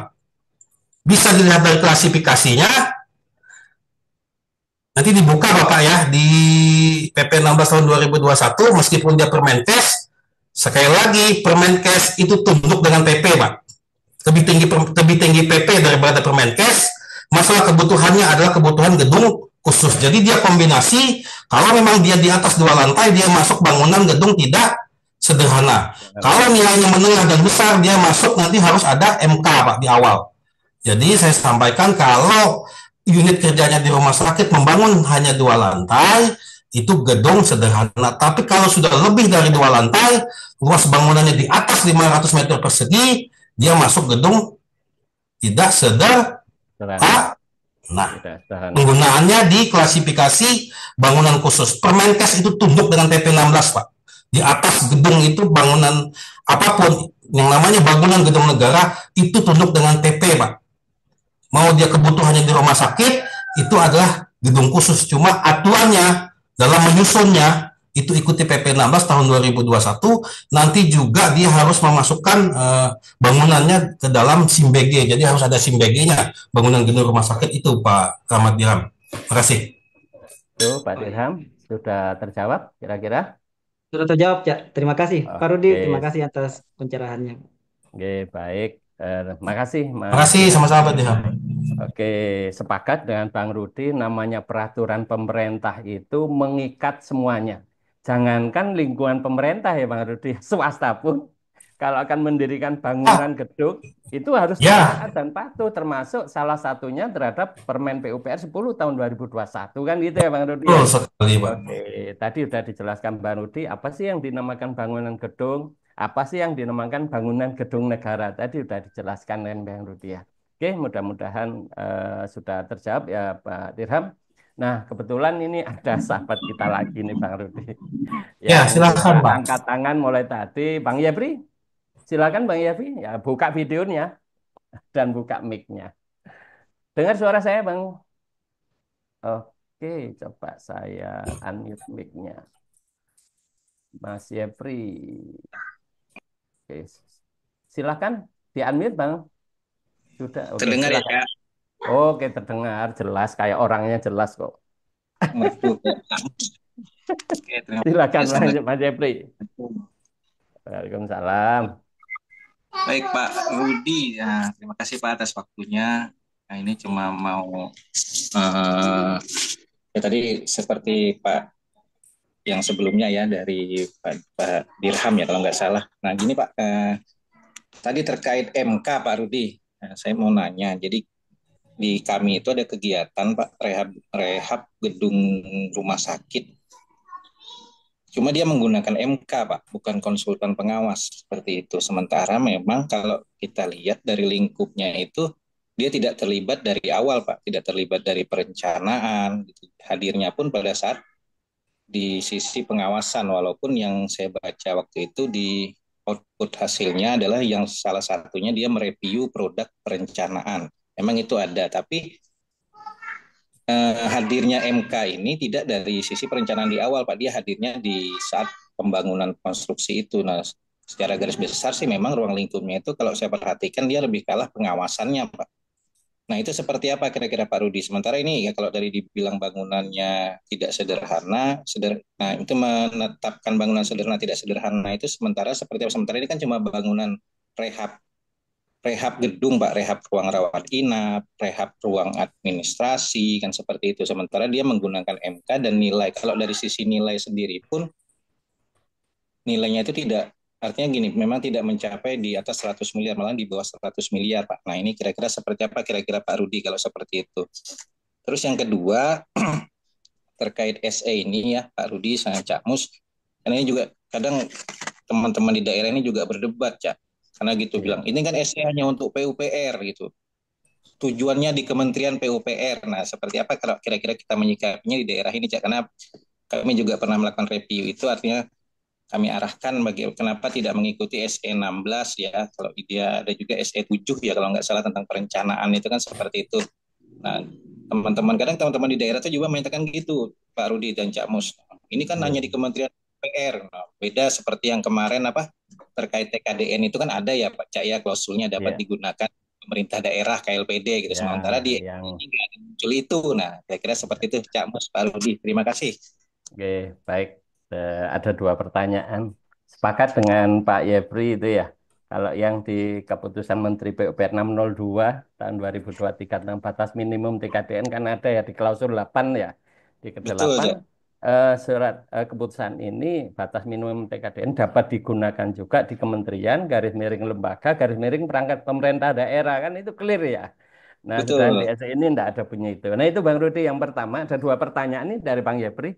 Yang pertama, hanya pekerjaan rehab gedung rumah sakit yang nilainya juga di bawah 100 miliar pakai MK, bukan konsultan pengawasan. Itu yang pertama. Itu bagaimana menyikapinya. Terus yang kedua, terkait SE 16, pemberlakuannya kan ini untuk lingkup PUPR. Nah, bagaimana sebaiknya untuk di daerah? Ada dua pertanyaan, Bang Rudi, silahkan. Terima kasih Pak Yepri mengenai pekerjaan rehab.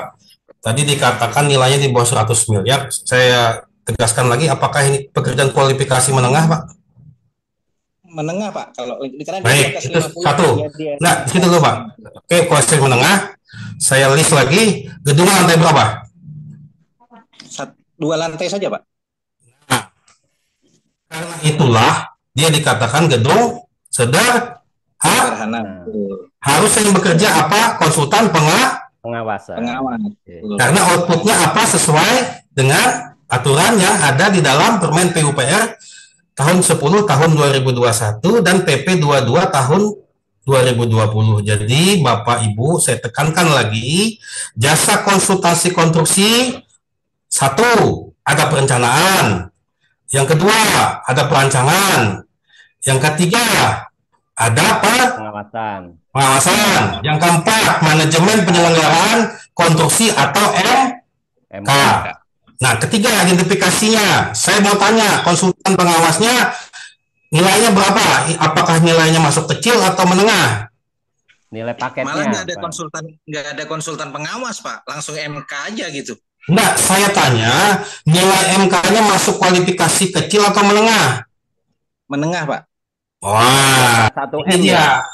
Artinya, ketika melakukan identifikasi kebutuhan, mohon maaf saya tidak ingin menyalahkan yang sudah berjalan ya Pak Yepri ya. Saya hanya menyampaikan yang seharusnya dan sebaiknya, karena ini masuk gedung sederhana, maka seharusnya dan sebaiknya gunakanlah konsultan pengawas bangunan gedung. Karena apa? Outputnya itu mengikuti aturan yang ada di dalam Undang-Undang Jasa Konstruksi. Berbeda Pak, output konsultan pengawas berbeda dengan output konsultan manajemen penyelenggaraan konstruksi. Jadi itu Pak, saya tidak ingin mengomentari yang sudah berjalan ya Pak ya, tapi kedepannya Pak Yepri di Pokja, ingatkan konsultan itu ada 5, ada 4 tadi, ada perencanaan, ada perancangan, ada pengawasan, ada manajemen penyelenggaraan konstruksi atau MK. MK itu di mana? Tugasnya di depan. Di saat menyusun anggaran, mendampingi PPK, KPK dari awal. Itulah tugas MK. Kemudian pertanyaan kedua, banyak teman-teman di daerah bertanya PPK gitu Pak Yepri ya, ketika Pak Yepri melakukan review gitu ya Pak Yepri ya. Betul, betul, Pak. Betul. Nah, mereview kepada menyarankan Pak kenapa tidak ikut SE 16 gitu ya, susunannya gitu ya. Iya, betul, Pak. Nah, saya kembalikan Pak Yepri, aturan yang ada saat ini untuk menyusun susunan tenaga ahli diatur oleh Kementerian PUPR. Secara aturan undang-undang, pembina jasa konstruksi tertinggi bukan LKPP, Pak. Pembina jasa konstruksi adalah Kementerian Teknis. Nah, di beberapa daerah Pak Yepris, kebetulan ini ada SE5 dan SE8, saya kan mendampingi ini Pak, beberapa pokja saya dampingi nih. Di beberapa kabupaten, kemarin saya rapat, ada beberapa kabupaten yang minta saya dampingi karena ada SE itu. Di situ saya sampaikan kepada kepala daerahnya, Anda buat edaran, Anda buat instruksi ketika menyusun susunan tenaga ahli mengikuti SE 16 tahun 2022 dan diteruskan oleh Kabak UKPBJ-nya kepada seluruh SOPD-nya. Jadi sebaik dan seharusnya tidak harus menunggu aturan untuk turun ke daerah, Pak. Kepala daerah itu punya wewenang, Pak, untuk membuat aturan, membuat edaran seperti di Kabupaten Kota Waringin Timur, Pak, yang saya dampingi PUL itu dari awal juga, meskipun sekarang di PM 14 tahun 2020 perencanaan N-1 itu dihilangkan, tetapi saya minta untuk gedung tidak sederhana, outputnya harus di N-1 dan itu diterbitkan kepala KPBJ atas usulan saya kepada kepala daerah menerbitkan ke seluruh SOPD untuk membuat perancangan harus N-1 melalui surat edaran kepala daerah. Jadi sebaik dan seharusnya itu Pak Yepri, karena mitigasinya nanti terjadi masalah kan ujung-ujungnya nanya Bapak Ibu di Pokja juga. Betul kan Pak Yepri? Sepakat, Pak. Sepakat, Pak. Nah, ketika ada masalah nyalahin Pokja itu yang saya jengkel, Pak. Saya pelaku dan saya pemberi keterangan ahli juga. Ketika saya panggil Pokja, ya itulah Pak. Ketika di awal dibilangin ya kalau bahasa Jawanya. Kalau gitu ya Pak Yebri ya. Ketika ada masalah baru panggil bengok-bengok dengan Pokja PPK. Itu fakta Bapak Ibu. Saya tidak menyalahkan PPK di daerah, itu fakta Pak Yebri. Jadi Pokja teman-teman ini kan sudah bersertifikat sebagai ahli pengadaan barang jasa. Jadi saya mohon PPK di daerah manutlah review dari teman-teman Pokja. Tidak menyulitkan, tapi sebaiknya dan seharusnya itu Pak Yepri. Jangan patah semangat Pak. Karena palang pintunya ini di Bapak Ibu semua. Pokja ini palang pintu Pak. Ketika ada masalah, Anda pertama kali yang dipanggil. Bukan gitu ya Pak Yepri ya? Saya kira itu jawabannya Pak Yepri. Baik, baik. Terima kasih Pak Rudi, terima kasih. Terima kasih. Semangat Pak. Oke. Clear ya Mas Yepri ya? Siap-siap. Ya mungkin ya Bang Rudi ya. Bisa juga itu dituangkan dalam pedoman umum APBD di kabupaten, kota atau provinsi masing-masing. Seperti di Jawa Timur, Bang Rudi, pada itu dituangkan itu di perpusnya tentang pedoman APBD. Contoh salah satunya pada saat akan menetapkan biaya perencanaan,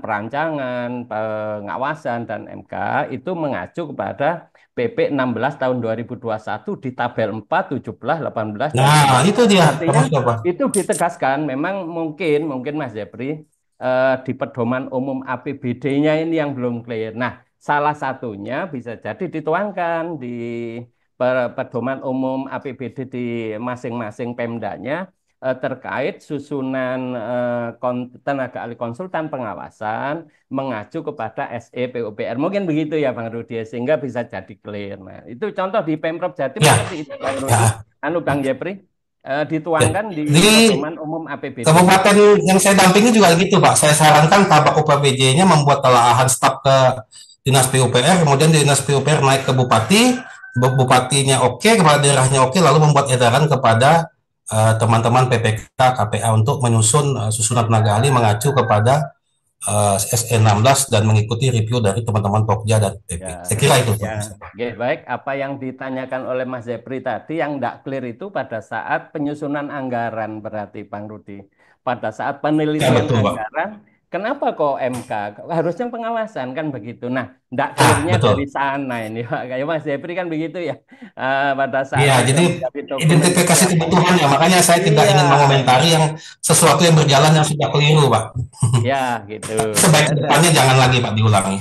Oke, baik. Oke, makasih Hmm. Bang Rudi atas penjelasannya. Clear ya Pak Sepri. Nah, ini ada yang rehen selanjutnya. Waduh, sahabat kental kami juga ini tadi Mas Dirham, Mas Sepri, sekarang Mas Tommy. Ini Bapak Ibu yang lain kami tunggu juga ya resennya ya. Nanti kalau sudah enggak resen baru saya bacakan yang chat. Nah, selama Bapak Ibu masih ada di depan layar, saran saya resen bisa diskusi langsung dengan narasumber kita. Kebetulan ahlinya beliau sehingga lebih clear. Oke, baik. Ini ada yang resen selanjutnya, sahabat saya juga, Mas Tommy. Ini Darlina Selamat Tommy pagi. Darlinanto dari Gunung Kidul. Oke, selamat pagi. Pagi, Pak Silakan Tommy. Mas Tommy.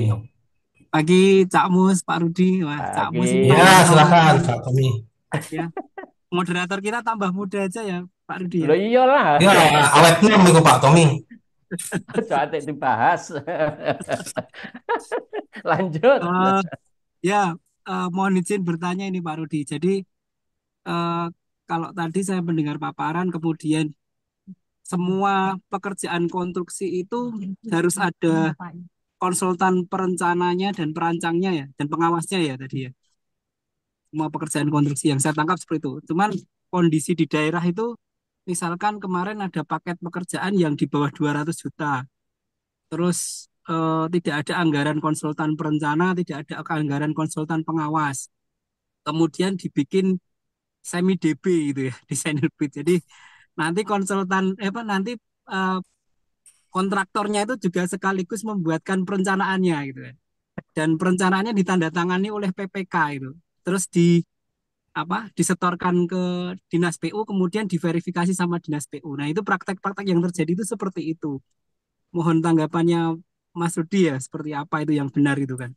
Kemudian untuk paket-paket pemeliharaan misalkan 1 tahun itu ada anggaran 500 juta gitu kan. Terus ada betulin genteng, betulin dinding dan seterusnya. Apakah paket pekerjaan pemeliharaan ini juga harus ada konsultan perencana pengawasnya? Pak Rudi ya. Itu kan biasa dikerjakan oleh teman-teman yang dinas-dinas bukan bukan PU ya, dinas misalkan saya di sekretariat daerah itu ada anggaran-anggaran seperti itu. Nah, ini sebenarnya menyikapinya apakah semua pekerjaan konstruksi baik pemeliharaan dan pekerjaan pembangunan ya, misalkan bangun kamar mandi dan seterusnya itu harus ada perencanaan perancangan dan konsultan pengawasnya gitu kan. Itu yang pertama. Kemudian yang kedua terkait konsultan perorangan untuk pekerjaan konstruksi ini sebenarnya bagaimana prakteknya? Apakah kita kalau nggak punya uang kemudian bisa menggunakan konsultan perencana, perancang, pengawas perorangan itu, Pak Rudi? Itu mungkin yang saya mohon penjelasannya itu. Ada dua ya, Terima Mas kasih. Tommy ya. Ya, Oke. karena prakteknya marak sekali nih ya. Takutnya nanti kalau nggak benar ini dipermasalahkan gitu ya, Pak Rudi ya. Oke, ada dua pertanyaan nih Pak Rudi dari Mas Ini, Tommy. ini, Yang pertama di bawah 200 juta modelnya desain and build ini Pak Rudi. Yang jadi kedua gini Pak, konsultan perorangan gimana? Oke, silakan. ini, mengenai adanya pekerjaan konstruksi yang dari awal sudah bermasalah Pak. Kenapa bermasalah? Yang namanya pengadaan barang jasa, Pak Tommy, mohon maaf saya ingatkan, apa itu pengertian barang jasa? Dari awal identifikasi kebutuhan. Betul? Ini perpres seperti itu sampai ke seterima akhir. Betul? Iya, betul. Ya. Ketika Anda potong itu, Anda melanggar perpres, Pak. Itu satu. Ada perbuatan melawan hukumnya. Yang bagaimana, dan kedua, bagaimana kalau sudah kejadian? Palang pintunya di PP, Pak. Saya tanya, siapa yang memprosesnya? Pejabat Pengadaan. Bagaimana dia memanggil seorang penyedia tanpa adanya gambar dan spek teknis untuk berkontrak? Saya tanya, sudah dua aturan yang dilanggar dalam LKPP 12 tahun 2021. Yang ketika nabrak lagi dilaksanaan, ternyata volume mutu bermasalah, terjadi kerugian negara. Memenuhi unsur yang namanya dugaan tindak pidana korupsi. Nah, sudah saya sampaikan itu jawabannya. Jangan Anda langgar. Meskipun itu kecil, Pak, jangan Anda langgar. Karena apa? Mohon maaf, Pak.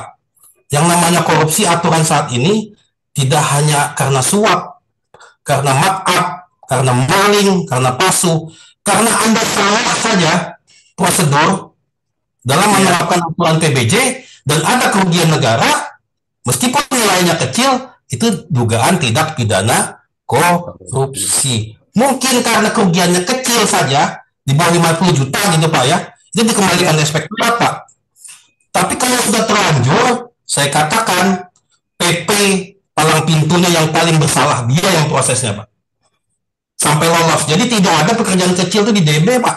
Keliru PP-nya. Saya pertanyakan itu pengadaan barang jasanya, sertifikasinya bagaimana dia bisa meloloskan 200 juta diproses memanggil penyedia dengan pengadaan langsung, ditayangkan secara elektronik, tidak ada gambar dan spek dan lab. Jadi jangan menyalahi Pak. Itu satu. Jangan menyalahi Pak aturan. Yang kedua, mengenai nilai-nilai yang kecil itu ya. Konsultan perorangan, Bang Rudi, bagaimana prakteknya?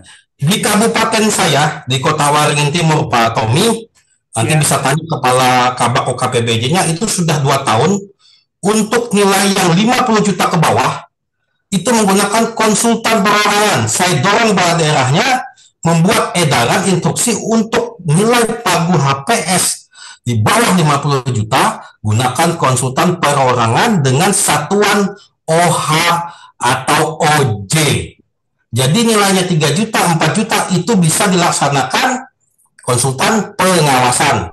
Sebentar saya kasih ya anunya ya, contoh realisasinya. Ya. Dibuka di link Pak Tommy, Anda bisa buka, Pak Mustafa bisa share bagaimana saya mendampingi Kabupaten Kota Waringin Timur untuk paket 50 ke bawah. Tolong bisa dibuka Pak, di-sharekan Pak ke peserta. Yang KAK tadi, Bang Rudi. Tadi nggak di chat, yang di chat. Oh, ada realisasi perorangan. Tolong ditampilkan Pak di layar Pak, supaya Pak Tommy bisa melihat bagaimana saya mendampingi Kabupaten Kota Waringin Timur, tempat asal saya Pak. Kebetulan saya Kabak OKPBJ-nya sering konsultasi ke saya juga. Nah, tolong dibuka Pak itu. Soalnya di tempat saya ada macet sudah Pak kalau menyampaikan materi. Nah, di situ ya. Bang Rudi, mohon izin. Yang dikirim ke saya dari Bang Rudi itu yang pertama materi, yang di kolom chat ada Pak, di kolom chat. Oh, kolom chat. Oke. Ada realisasi konsultan perorangan. Tolong dibuka Pak, di kolom chat.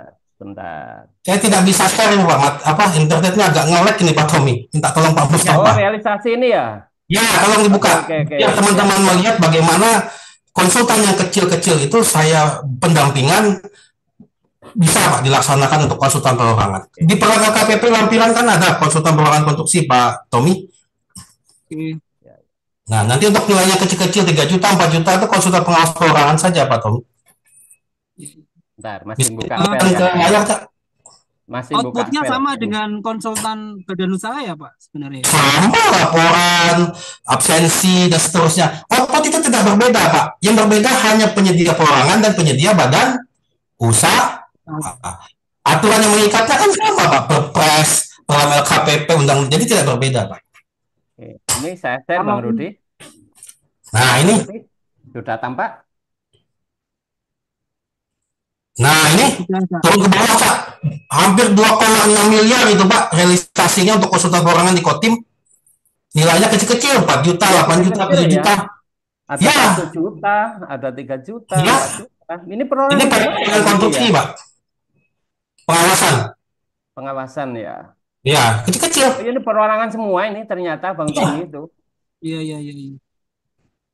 Artinya dari efektivitas pelaksanaan pekerjaannya dengan perorangan beda nggak Pak dengan badan usaha Pak? Yang saya katakan, perorangan itu satu untuk pekerjaan sederhana. Oke. Yang kedua risiko kecil. Yang ketiga teknologi sederhana. Dan keberadaannya dia langsung ada di lapangan dan dia langsung berkontrak sebagai penyedia. Ya, lebih efektif dan ini diakui oleh BPKP Kalimantan Tengah Pak. Kabupaten Kota Waringin Timur inovasi terdepan dalam konsultan pengawas dan ini melibatkan semua konsultan pengawas lokal Pak Tommy. Jadi tidak ada lagi ketemu konsultan tenaga ahli fiktif. Saya kira itu Pak Mustafa solusinya. Terima kasih. Nanti bisa Mas Tommy. Jangan melanggar aturan Pak Tommy ya. Oke, Pak Meskipun Tommy. kecil jangan disepelekan, Pak. Saya pernah ketemu, Pak. Mohon maaf, ketika itu dikumpulkan, Pak. Mohon maaf, dikumpulkan di seluruh dinas, itu kan nilainya miliaran, Pak. Iya, betul. Kalau pelanggaran-pelanggaran itu dikumpulkan nanti jadi masalah, Pak. Jadi sebaik dan seharusnya PP-nya menolak, jangan diproses, Pak. Itu saja, Ya. Pak. Solusi Sama dari dengan saya. sama dengan yang pemeliharaan tadi ya Pak, tetap harus ada perencanaannya. Orangan aja, Pak. Orangan aja. Kan lebih simpel. Namanya melihara itu kan tidak direncanakan rusaknya, Pak. Mohon maaf. Iya, iya. Rusaknya kan bisa kadang-kadang ya mungkin pada saat akhir tahun rusaknya atap, nanti pertengahan tahun rusaknya jendela. Itulah gunanya konsultan keuangan untuk melakukan identifikasinya dan itu bekerja sederhana, Pak. Saya kira itu jawabannya. Silahkan di stop. Stop. Oke, terjawab Mas Tommy. Ya, terjawab. Terima kasih Pak Rudi, Kak Oke, Mus. siap. Ya, sukses Pak Tommy. Oke, memang anu Bang Rudi di daerah ini yang tidak prakteknya ya Bang Rudi ya. Tidak konsultan perencana itu nggak ada Pak. Tahu-tahu muncul konsultan perancangan gitu aja Pak. Itu seperti itu sih. Baik, itu tadi Mas Tommy jawaban dari Bang Rudi mudah-mudahan clear ya. Terus mungkin ada titipan pertanyaan satu Bang Rudi. Siap. Tadi di materi Bang Rudi itu kebutuhan tenaga ahli keselamatan konstruksi atau ahli K3 konstruksi kalau untuk risiko kecil maka ahli muda kan gitu aja ya tanpa pengalaman. Nah, ada pertanyaan dari salah satu teman saya, Cak, bagaimana kalau PPK itu tetap minta risiko kecil, tetap mintanya ahli muda K3 konstruksi atau ahli muda keselamatan konstruksi, tapi tetap minta pengalaman minimal 1 tahun. Itu boleh enggak, Bang Rudi? PPK mengharapkan saya pinginnya HSE ini betul-betul yang punya pengalaman, gitu loh mintanya. Gimana, Bang Rudi? Dalam pekerjaan sederhana kan nol pengalaman. Tapi kalau PPK mensyaratkan 1 tahun kan tidak masalah, Pak. Itu tergantung. Boleh kan ya, Bang Rudi ya? Boleh tapi nilai remunerasinya artinya ahli muda 1 tahun gitu, Ya. Pak. Tidak apa-apa, Pak. Tidak ada yang melanggar, Pak, selama ikut aturan. Nah, karena gini Bang Rudi, ada yang berpendapat itu begini, pokoknya kalau contohnya itu kan di template KAK di bagian bawah kan itu ya Bang Rudi ya. Iya. Untuk personel K3 konstruksi, yang paling bawah untuk risiko keselamatan konstruksi kecil, ahli muda K3 konstruksi gitu dok.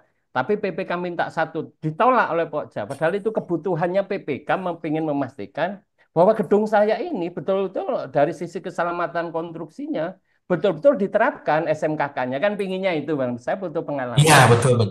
Boleh ya Bang Rudi ya seperti itu ya. Boleh, Kak. Yang tidak boleh mentiadakan, Pak. Yang tidak boleh mentiadakan ahli muda keselamatan konstruksi. Jadi jangan sampai tidak ada ahli mudanya. Ya, baik. Itu ya teman-teman ya, ada yang titip pertanyaan ke saya karena mintanya 1 tahun, tentunya remunerasinya juga harus pengalaman 1 tahun ya Pak. Itu aja Pak konsekuensinya. Ya, konsekuensinya itu yang membedakan. Oke, ini yang resen belum ada lagi, mungkin perlu saya bacakan ya Bang Rudi ya. Ada Siap. lain. Oke, ini dari suhu kita. Nggak apa-apa ini tanya juga kan ini mewakili pertanyaan teman-teman kita ini Bang Rudi. Ini pertanyaan di jam 10.47 tadi. Bagaimana membuat waktu penugasan yang tepat? Waktu penugasan masing-masing tenaga ahli yang tidak kerja full 1 bulan. Apakah ini akan berdampak pada aspek audit kebenaran waktu penugasan? Itu Bang Rudi. Silakan Bang Rudi ditanggapi. Jadi gini, kontrak konsultan pengawas ketika PPK menetapkan konsultan kontrak waktu penugasan dibuktikan dengan kehadiran personil tenaga ahli. Itu 1. Yang kedua, bagaimana menyusunnya? Menyusunnya itu berkaitan dengan HPS yang ditetapkan PPK. Jangan disusun OB, disusunlah OH. Kebutuhan di lapangan itu nanti diturunkan ke dalam program mutu dibahas saat rapat persiapan pelaksanaan kontrak. Jadi, seumpama nih dia tenaga ahli tim leader di dalam HPS-nya 7 hari, OH-nya gitu Pak ya, per bulannya 7 hari. Nah, 7 harinya kan tidak bisa digunakan di minggu pertama 2 hari, minggu ke-2 2 hari, minggu ketiga 1 hari, minggu keempat 2 hari, jadi totalnya 7 hari. Dan yang tahu di lapangan tepat itu saat pelaksanaannya, Pak. Kan tidak mungkin Pak ahli ME itu kita taruh di minggu pertama, pasti di Iya. akhir minggu keempat ketika mulai ngecor, masang pipa listrik dan sebagainya. Jadi downgrade-nya itu di saat program pembahasan program mutu, Pak. Nanti buka Permen PUPR 10 2021, apa itu program mutu? Program mutu salah satunya jadwal personil tenaga ahli. Ahli. Oke. Pembuktiannya saat pembayaran adalah dengan absensi kehadiran. Hadiran. Jadi laporannya tidak hanya laporan berkala bulanan, mingguan, dan harian, ada juga laporan absensi kehadiran, jam, waktu, sampai tiba, sampai selesainya, itu ada absensinya, Pak. Jadi itu Pak, Oke. siapa teman-teman yang bertanya tadi, Ya, tadi. diatur di saat Oke. program itu ya Pak, downgrade-nya mengatur hari-harinya yang pas saat pelaksanaan Oke. kontrak. Baik, itu tadi pertanyaan yang di chat, maka pelajari Permen PUPR 10 tahun 2021. HSE Betul. harus ada, karena di Undang-Undang tentang Jasa Konstruksi nomor 2 tahun 2017, di pasal 86, salah satu sanksi pidana, hilangnya nyawa seseorang. Kan gitu ya, Bang Rudi? Betul, betul Kalau sekali. PPK tidak menyiapkan HSE atau di anggarannya di HPS-nya tidak menyiapkan HSE, di pelaksanaan itu HSE nggak ada, ternyata ada meninggal dunia ya Bang Rudi ya, bisa Ada pidana Pak PPK-nya, Pak. Undang-Undang Jakon di pasal 86. Iya, kena Meninggal PPK-nya. Ngandang itu, pasti ngandang. hilangnya nyawa seseorang. Itu Iya, salah satunya karena tidak menyediakan anggaran untuk HSE. KAK-nya juga tidak mensyaratkan. iya. Pasti Kontraktor masuk itu, Pak. dikenakan. Pasti masuk. Ya, PPK-nya pasti masuk masuk. tuh ya, hati-hati. Masuk, Pak. Hati-hati. Oke, kita lanjut dengan pertanyaan yang di chat Bang Rudi. Ini dari Pak Zuhirman. Izin Bang Rudi, mau tanya, siapa orang konsultan yang paling pas untuk dijadikan wakil sah PPK? Itu Bang Rudi pertanyaannya. Siapa orang konsultan yang paling pas? Jadi gini, ini pendelegasian dalam pengendalian kontrak dalam hal pengawasan. Ya, betul. Bapak Wakil Ibu, sah Bapak Ibu ketika berkontrak itu kan Bapak Ibu sudah mendelegasikan kepada konsultan pengawas. pengawasan. Wakil sahnya siapa? Penyedianya siapa yang tanda tangan? Namanya Rudi Irwandi. Tim leader siapa? Mustafa. HSE-nya siapa? Mungkin Pak Mahdin. Nah, yang dijadikan wakil sah adalah penyedia yang berkontrak, Pak. Badan usahanya tadi, siapa penanggung jawabnya? Rudi Rudi Irwandi. Irwandi. Nah, di lapangan saya memerintahkan TL saya, HSE saya, QE saya di lapangan. Ketika ada permasalahan di lapangan, maka saya akan melaporkan kepada PPK. Karena yang berkontrak kan PPK KPA, Pak. Ya. Yang berkontrak itu kan PPK dengan penyedia, bukan dengan tenaga, dengan tim leader, Pak. Jadi semua tim itu dibawa kendali oleh tim leader bertanggung jawab kepada direktur yang bertanda tangan kontrak. Jadi siapa wakil sahnya? Ya penyedia yang berkontrak, Pak Rudi Irwandi tadi. Saya kira itu jawabannya. Artinya kan itu tertulis di SSKK memang Pak Rudi. Iya. Pak Rudi, penyedia pelaksana kontraktornya itu wakil sahnya siapa? PPK juga Ya. harus isi wakil sahnya siapa? Berarti ya yang berkontrak itu ya Bang Rudi yang harus ngawasi. Ya kalau yang berkontrak Bukan direkturnya pengawasnya, wakil sah itu ya. Ya tadi Jadi, kalau melihat paparannya Bang Rudi, salah satunya menghentikan pekerjaan. Rekomendasi dari wakil sah kita yang ada di lapangan gitu ya, Bang betul, Rudi ya. betul, Ya. betul. Oke, mungkin mudah-mudahan terjawab ya. Terus ini lanjut ya Bang Rudi ya. Ya, Karena silakan. waktu kita tadi sampai jam 11.55 Bang Rudi, agak molor Ya, tadi. siap. Oke, ini ada Mas Rudi, Bang Rudi masih luang, waktunya masih bebas kan? Saya masih bisa 10 menit lagi, Pak, karena jam 12 ada acara. Ya, baik Bang Rudi. Ini ada pertanyaan dari Pak Fasa FT. Mohon izin untuk jasa konsultansi perorangan, syarat kualifikasinya berupa apa ya? Apakah cukup SKK tenaga ahli atau harus ada NIB plus sertifikat standar terverifikasi, dan tenaga ahli yang dibutuhkan berapa orang? Apakah cukup 1 orang? Tuh Bang Rudi, jam 11.23 tadi pertanyaannya. Baik, saya kira ini kan sudah sering dibahas Pak Mustafa. dan sudah diwebinarkan. Yang namanya konsultan perorangan itu syaratnya kan hanya SKK konstruksi Bapak Ibu. Nah, Ya, umpama dia bangunan gedung, syaratkan SKK ahli muda teknik bangunan gedung dan betul. sekaligus juga merangkap ahli muda K3 konstruksi atau ahli keselamatan konstruksi. Jadi saya kira kan di Perlem LKPP di lampirannya kan sudah jelas itu. Pak Mustafa sudah sering ajarkan kok. Saya tidak akan mengulang lagi yang sudah diajarkan oleh jadi dan penggunaannya adalah untuk pekerjaan sederhana, resiko kecil, teknologi sederhana. Jadi boleh perorangan itu Bapak. Ya, Ya, Pak oke, Mustafa sudah baik. ajarkan itu Oke, apa baik. sah. Oke, kebetulan teman-teman kalau tanya yang perorangan tadi, eh, apa namanya, penyedia perorangan atau pelaku usaha perorangan itu syaratnya harus memang punya NIB. Ngurus NIB perorangan itu Bapak Ibu hanya 5 menit selesai kok ya Bang Rudi ya. lima Iya menit selesai. mudah. Baik aplikasi Laseser BA. Syarat lampirannya hanya KTP. Dan Iya, NPWP pun itu opsional. Artinya kalau memang iya. punya ya di input, Sampaikan gitu. input. Kalau enggak ya enggak apa-apa. Nah itu sih mudah kok, baru harus memiliki SKK ya Bang Rudi karena ini jasa Iya, betul konstruksi sekali. tentunya ya. Oke, baik. Teman-teman, ini masih ada Pak Rudi, masih ada pertanyaan dari Mbak Anissa Salman ini. Oke, jam 11.25. Silakan tanya langsung aja. Pak Gimana? izin tanya, untuk HPS konsultannya bisa murah ya Pak ternyata. Dasar perhitungannya pakai apa ya Pak? Karena kemarin kami coba cari konsultan masih pakai harga Inkindo. Angkanya di sekitar 53 jutaan. Juga padahal nilai pekerjaan nilainya hanya 350 juta. Loh, sudah ada Kemen PUPR 524 ya Bang Rudi ya tahun Tolong 2020. dibuka di kolom chat Pak. Itu saya kasih materi XLS. Oke, siap. Tolong dibukakan Pak Mustafa. Oke, siap. Untuk Bu Hanimah ya, tolong dibuka aja kameranya Bu Hanimah. Biar tanya langsung, biar jelas bagaimana maksudnya. Ini masih saya download, Bang Rudi. Ya, Oke, saya share screen, mohon izin.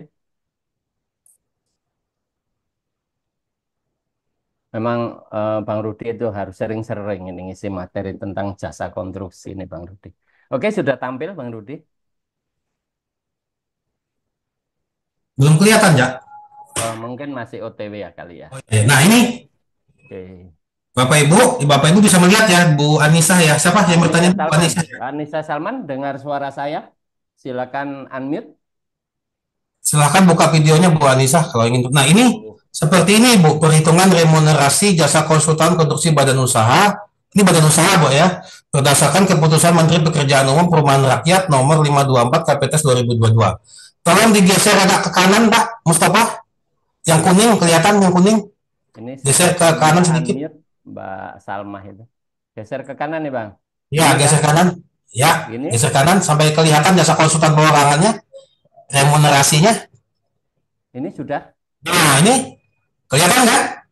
Jasa konsultan Naik? proyek konstruksi yang kuning itu Pak, perharinya 497.000. Ya. Jadi saat menyusun HPS Bapak Ibu, saya ingatkan kembali, tidak harus menggunakan OB, bisa menggunakan OC. minggu, bisa menggunakan hari, bisa menggunakan jam. Jadi ini sudah saya kasih ya contoh perhitungannya untuk kalkeng, ada indeksnya mungkin di tempat Bu Anissa di Jakarta, ikuti saja indeksnya. Saya katakan sekali lagi Bapak Ibu, Inkindo membuat Remon itu diutamakan untuk jasa konsultansi non konstruksi. Nah, konstruksi ikuti saja aturan yang ada di pembina urusan jasa konstruksi di Kementerian PUPR, Ya. bukan di Inkindo. Bapak Ibu menyusun HPS untuk konsultan jasa konstruksi, sekali lagi saya tekankan, ikuti Kepmen PUPR 524 KPTS N 2022. Kalau itu konsultan perorangan, 55% dari remun yang ada. Saya kira itu. Jadi, menyusun HPS, ikuti saja Kepmen PUPR 524 tahun 2002 untuk jasa konsultansi konstruksi. Kalau Inkindo silakan saja gunakan untuk konsultan non konstruksi. Saya kira itu jawabannya. Baik, Mbak Anissa Salman, mudah-mudahan terjawab. Nah, mungkin yang perlu di ini Pak Bang Rudi, perlu dipahami teman-teman, bisa jadi teman-teman masih belum buka ini Bang Rudi di lampiran 2 Perlem 12 tahun 2021 yang jasa konstruksi itu ternyata kalau enggak salah di halaman 11 ya kalau enggak salah untuk remun per hari kayak gini ini yang Bang Rudi blok kuning itu ternyata remun sebulan bukan dibagi 22 murni bukan. Setelah dikalikan koefisien untuk provinsi masing-masing barulah dibagi dua-dua tapi masih dikali koefisien 1,1 teman-teman. Jadi bukan dibagi dua-dua bulan. Kalau Ya, ternyata minggu remunerasinya bukan sebulan dibagi 4, tapi bagi empat koma ya, satu. Nah, terus betul. kalau per jam itu setelah per hari dibagi 8 jam masih dikali 1,3 koefisiennya Ya, koefisien pengalinya. Artinya mungkin teman-teman yang hadir di Zoom ini belum pernah buka di halaman itu tolong dibuka teman-teman. Artinya pada saat mereview HPS-nya PPK itu bukan dibagi dua-dua murni ternyata. betul. Dikalikan Remunerasi sebulan koefisiennya. dibagi dua-dua masih dikali koefisien 1,1. Itu ya mungkin bisa jadi teman-teman yang hadir masih ada yang belum buka, silakan dibuka teman-teman. Karena itu Tapi nggak bagian apa-apa dari kok, Pak. remunerasi Intinya minimal yang harus ada kan ya Bang Rudi minimal. ya. Jadi paling kecil. Kalau mau Iya tinggi paling lagi nggak apa-apa. kecilnya. Pak, Nah, paling rendah. karena pengalaman saya Bang Rudi pada saat ludrukan di sana sini, ngertinya itu dibagi dua-dua bulat Bang Rudi. Padahal masih dikali koefisien Ya, 1,1. Nah, tolong dibaca ya teman-teman. Artinya ya. hari ini saya melakukan review untuk HPS-nya konsultan Lihat konstruksi indeksnya, PPK. lihat Cek indeksnya. dulu. Itu cek dulu ya. Indeks Remunerasi itu potensinya. dibagi Ha. indeksnya, koefisien, di pengalinya Mm-mm. itu dicek kembali, dipastikan karena itu minimal ya Bang Rudi ya. Betul, jangan sampai kurang ya. Kalau lebih silakan. Ya, mungkin itu. Coba kita cek Silakan. dari chat yang lain Bang Rudi. Tadi Mbak Salma sudah. Oke. Mas Hendratma tanya juga ini. Mas Hendratma. Dari Trenggalek ini Bang Rudi, UKP Nah, Bisnis silakan, Trenggalek. silakan. Pengawasan dengan konsultan Silakan. perorangan ini kontraknya juga waktu penugasan kah? Wah, kalau waktu penugasan kan kasihan kalau nilainya kecil, misal 5 juta untuk 2 bulan kontrak. Kami tidak bisa merangkap karena tidak bisa merangkap di jabatan lain. Itu Mbak Rudi. Merangkap di paket yang lain maksudnya. Di pertanyaan 1127 Bang Rudi. Jadi gini, Bapak Ibu, pilihan kontrak itu kan ketika di awal ya Bapak Ibu ya. Yang namanya pekerjaan sederhana, pekerjaan konstruksi sederhana, seumpama bikin saluran parit kantor. Konsultannya pengawasnya bagaimana? Masa dibuat waktu penugasan, dibuat saja lamsam. Kan nilainya cuma 4 juta, Pak. 3 juta. Dibikin saja lamsam, artinya pekerjaan kan sederhana, Pak Mustafa. Iya, betul. Jadi dia bisa untuk sampai 3 paket. Jadi jangan menyakiti dia juga. Nilainya cuma kontraknya 3 juta. Masa kita bikin waktu penugasan, bisa dibikin sesuai dengan pekerjaannya. Kalau cuma mengawasi saluran parit gitu kan, drainase kantor, masa kita bikin waktu penugasan, bikin saja lamsam, bahkan nilainya kan kecil 3 juta gitu. Oke, baik. Masih 5 menit Bang Rudi ya. Ya, Pak Muhammad Mahdin, oke, luar biasa sumbang pemikirannya Bang Yuyut. Oh, Bang Rudi panggil Bang Yuyut ternyata ya. Untuk iya. konsultan perorangan nanti boleh ATM ya Bang. Coba, apa maksudnya ini Bang? Nanti boleh ATM ya. Ambil Iya, iya. tiru modifikasi kali ya itu ya. Iya, Tapi iya, iya. ini bukan pertanyaan, tapi apresiasi. Ini ada dari Bu Ati.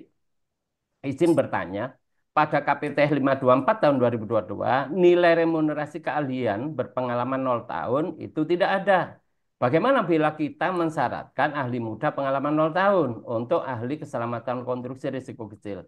Apa dasar remunerasinya? Terima kasih. Gimana Bang? Dari Bu Ati nih Bang. Jadi gini Bapak Ibu, saya sampaikan Bapak Ibu, yang namanya ahli muda, ketika dia memperoleh SKK, itu kan pasti minimal pengalamannya 2 tahun. Iya, betul. Jadi Bapak Ibu itu harus bisa membedakan syarat untuk mendapatkan SKK ahli tadi, Ya. yang syarat ketika untuk mengikuti proses pengadaan barang jasa. Ketika Bapak Ibu menaruh HPS remunerasinya, taruh saja 1 tahun. 1 tahun. Karena kan tidak ada remunerasi nol. Karena tenaga ahli itu kan sebenarnya dia punya pengalaman Pak untuk mendapatkan SKK-nya.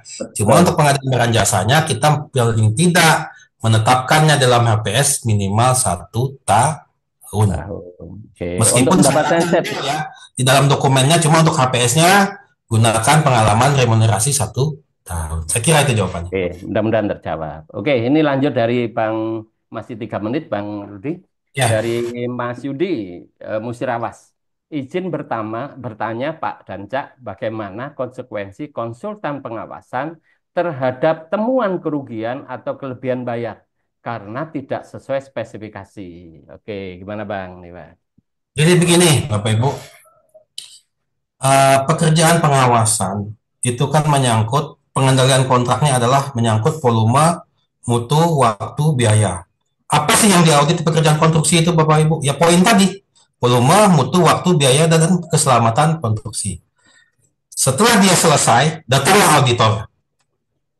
Kemudian melakukan tugasnya auditor itu. Auditor itu kan yang menemukan kesalahan, Pak. Tugasnya auditor itu menemukan kekurangan volume. Bagaimana konsekuensinya? Satu, temuan auditor itu bisa dibantah dengan konsultan pengawas kalau dia merasa dengan laporan yang dia miliki benar. Jadi auditor itu harus dibantah, Bapak Ibu. BPK saja kami banyak berdebat. Jadi ketika dia mengeluarkan output itu jangan langsung diiyakan. Karena apa? Bunyi tindak lanjut temuan itu dalam 60 hari harus kita jawab. Kalau kita sepakat dengan temuan itu, maka siapa yang menerima kelebihan pembayaran? Apakah konsultan pengawas atau kontraktor? Ketika pembayaran itu lebih pada pada kontraktor, maka yang mengembalikan adalah kontraktor. Ketika terjadi lebih pembayaran pada kontrak konsultan pengawas, yang mengembalikan adalah konsultan pengawas. Sekali lagi saya nyatakan, ketika Anda diperiksa oleh auditor, baik itu BPK, BPKP, inspektorat, jangan langsung diiyakan. 60 hari kalau Anda punya argumen yang kuat, punya data yang kuat. Saya sering mematahkan BPK berkali-kali, Pak, di proyek strategis nasional itu patah, Pak, oleh jawaban kami. Jadi jangan dianggap auditor itu manusia juga, Pak. Dia bisa salah dalam keadaan teknis karena dia bukan orang teknis. Nah, tapi kita mengkonternya dengan data, Bapak Ibu, bukan dengan mulut. Dengan data, dengan fakta yang sangat detail. Saya berapa kali mematahkan temuan-temuan BPK dan BPKP, Pak. Dan itu hal yang lumrah dan itu merupakan hak sebagai pengawas karena pengawas itu ujung tombak ketika ada pemeriksaan oleh auditor. Jadi untuk kelebihan pembayarannya kalau itu terjadi, kalau Bapak Ibu sepakat siapa yang menerima, kelebihannya mungkin kontraktor dia akan membalikan. Kalau kelebihan di kontrak konsultan pengawas, maka konsultan pengawaslah yang akan mengembalikan. Saya kira itu Pak Mustafa jawaban terakhir karena saya harus kondangan ini Pak jam 12. Silakan Pak Mustafa, saya kembalikan. Masih satu betul ya, masih bolehkah satu terakhir? Bentar ya, silakan 1 menit tinggal apa? Ya, 1 menit ya. Oke, ini dari LAR KTT ya, apa ya LAR KTT? Untuk jasa konsultansi pengawasan konstruksi, nilai paket di bawah 100 juta ini maksudnya Bang ya. Apakah bisa menggunakan SKK tenaga teknis, bukan tenaga ahli muda? Terima kasih. Gimana Bang? Jadi gini, untuk tingkatkan kebutuhan tenaga ahli tadi kan saya sampaikan Pak, di klasifikasi kecil itu ada tenaga ahli dan ada tenaga teknis. Tenaga teknis itu jenjang 7 sampai jenjang 8. Kemudian tenaga teknis untuk mendukungnya bisa di jenjang 4, 5, 6. Nah, ditanyakannya tadi tidak ada tenaga ahlinya sama sekali. Ya. Betul? Ya. Nah, ini bagaimana identifikasi kebutuhannya, Pak? Ketika dia mengawasi sebuah gedung tidak ada tenaga ahlinya, nanti bermasalah, Bapak Ibu. Saya tidak ingin menimbulkan masalah di belakang hari, makanya di sini di SE itu diaturlah susunannya bagaimana menyusun tenaga ahli dalam pengawasan jasa konstruksi. Dan ingat, Bapak Ibu, saya katakan auditor itu dia tidak hanya mencari kesalahan, dia juga mencari sebuah solusi bagaimana sebuah pengadaan barang jasa. Kalau memang ada temuan dibayar, kalau memang ada temuan bisa kita bantah, kalau memang itu bisa benar kita bertahankan, maka temuan itu akan clear and clean. Jadi sebaik dan seharusnya pekerjaan itu sebelum dibayar libatkan aktif. Nah, karena itulah Bapak Ibu, saya sampaikan ketika saya mendampingi paket strategis, paket-paket besar itu Bapak Ibu, sebelum membayar saya minta aktif audit volume mutunya sebelum dibayar. Jangan sesudah dibayar, nanti ribut belakangan. Sebelum dibayar, audit BPKP, audit BPKP, audit BPKP, audit oleh inspektorat. Jadi itu Pak Mustafa, mitigasi risikonya jangan setelah dibayar. Sebelum dibayar audit nggak apa-apa. Inspektorat masuk, APIP masuk, itu bagus Pak untuk membuat mitigasi risiko, kita berbagi risiko di pengadaan barang jasa akibat kelebihan pembayaran. Saya kira itu Pak Mustafa. Maka benar katanya suhu kita, L terakhir itu lunas tidak bermasalah. Supaya tidak bermasalah gimana? Betul. Ya minta direview oleh APIP. Memang betul ini capaian progresnya sekian persen yang berhak kita bayarkan gitu ya. Betul. Oke. Mungkin ini sekedar dari Pak Bukhari Tanjung, ini sekedar memperkuat atau lebih memperjelas pendapat dari Bang Rudi. Inspektorat bukan cari kesalahan, tapi cari kebenaran kerja. Dah ikut aturan atau belum? Oke, itu penegasan. Mungkin itu ya Bang Rudi ya. Saya sampaikan 5L dan matamu tadi, Pak. Saya minta ketika saya mendampingi pakai strategis besar, saya teriak Pak dengan BPKP, kalau audit segera ini sebelum dibayar. Karena di kontraknya kami detailkan sebelum pembayaran harus audit BPKP. Jadi kalau dia belum datang, saya telepon terus Pak BPKP-nya, Anda harus audit ini. Kalau Anda tidak audit ini, saya tidak akan mau tanda tangan. Jadi kita dengan auditor itu bekerja sama Pak, bukan saling menyalahkan. Cuma di sisi volume dan mutu itu menyangkut persyaratan keteknikan, dan ketika dia mengaudit itu harus didampingi oleh ahli-ahlinya Pak, ahli-ahli konstruksinya supaya pas volume dan mutu yang dibayarkan. Saya kira itu Pak Mustafa. Ya, Bang Rudi, tidak lengkap rasanya kalau suhu kita ini belum juga ikut berpendapat atau memberikan tambahan wawasan gitu ya. Kami mohon Pak Muji Santosa untuk sebelum kita close kelas ini, silakan Pak Muji untuk melengkapi apa yang sudah dibahas atau didiskusikan mulai awal sampai akhir ini. Silakan Pak Muji. Ya, terima kasih Pak Mustafa, Pak Oke, Rudi. Ya, saya tidak membahas yang disampaikan, cuma menambah aja untuk konsultan perorangan ya. Jangan lupa dikalikan 55%. Dasarnya di mana? Mungkin di Permen PUPR nomor 19 ya, tahun Ya, betul, Pak 2017. Jangan lupa dikalikan 55%. Yang kedua betul untuk urusan pengawasan itu tidak harus waktu penugasan, bisa juga namanya lamsam. Lamsam atau waktu penugasan, tinggal optimasinya di mana yang terbaik. Demikian saya ucapkan terima kasih pada Pak Rudi, Pak Mustafa, Bapak Ibu sekalian. Semoga kegiatan kita ini bisa menambah kompetensi kita. Terima kasih. Wassalam.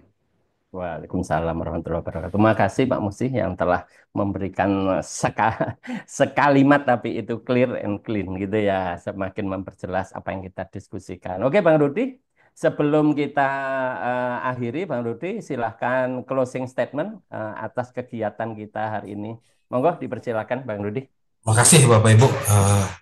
Kesempatan hari ini kesimpulannya pertama Bapak Ibu, sekali lagi saya ingatkan teman-teman PPK, teman-teman Pokja, teman-teman pejabat pengadaan, SE 16 tahun 2022 merupakan aturan satu-satunya yang ada saat ini untuk panduan dalam menyusun susunan tenaga ahli konsultan pengawasan konstruksi. Yang kedua Bapak Ibu, seluruhnya saya sampaikan, mungkin saja tadi ada pernyataan yang kurang pas atau kurang berkenan, cuma saya sampaikan ke Bapak Ibu, saya hanya berbagi wawasan, berbagi pengalaman selama saya hampir 21 tahun lebih di dunia jasa konstruksi. Yang ketiga Bapak Ibu, selalu mantra 5L dan matamu Bapak Ibu.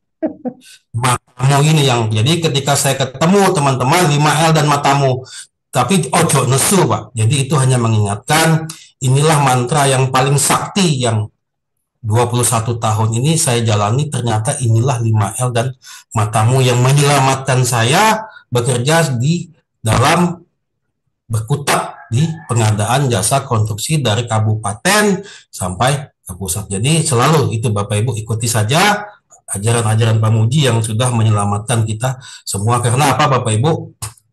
Aturan saat ini, kesalahan bisa saja mempidanakan kita meskipun tidak ditemukan unsur keserahan.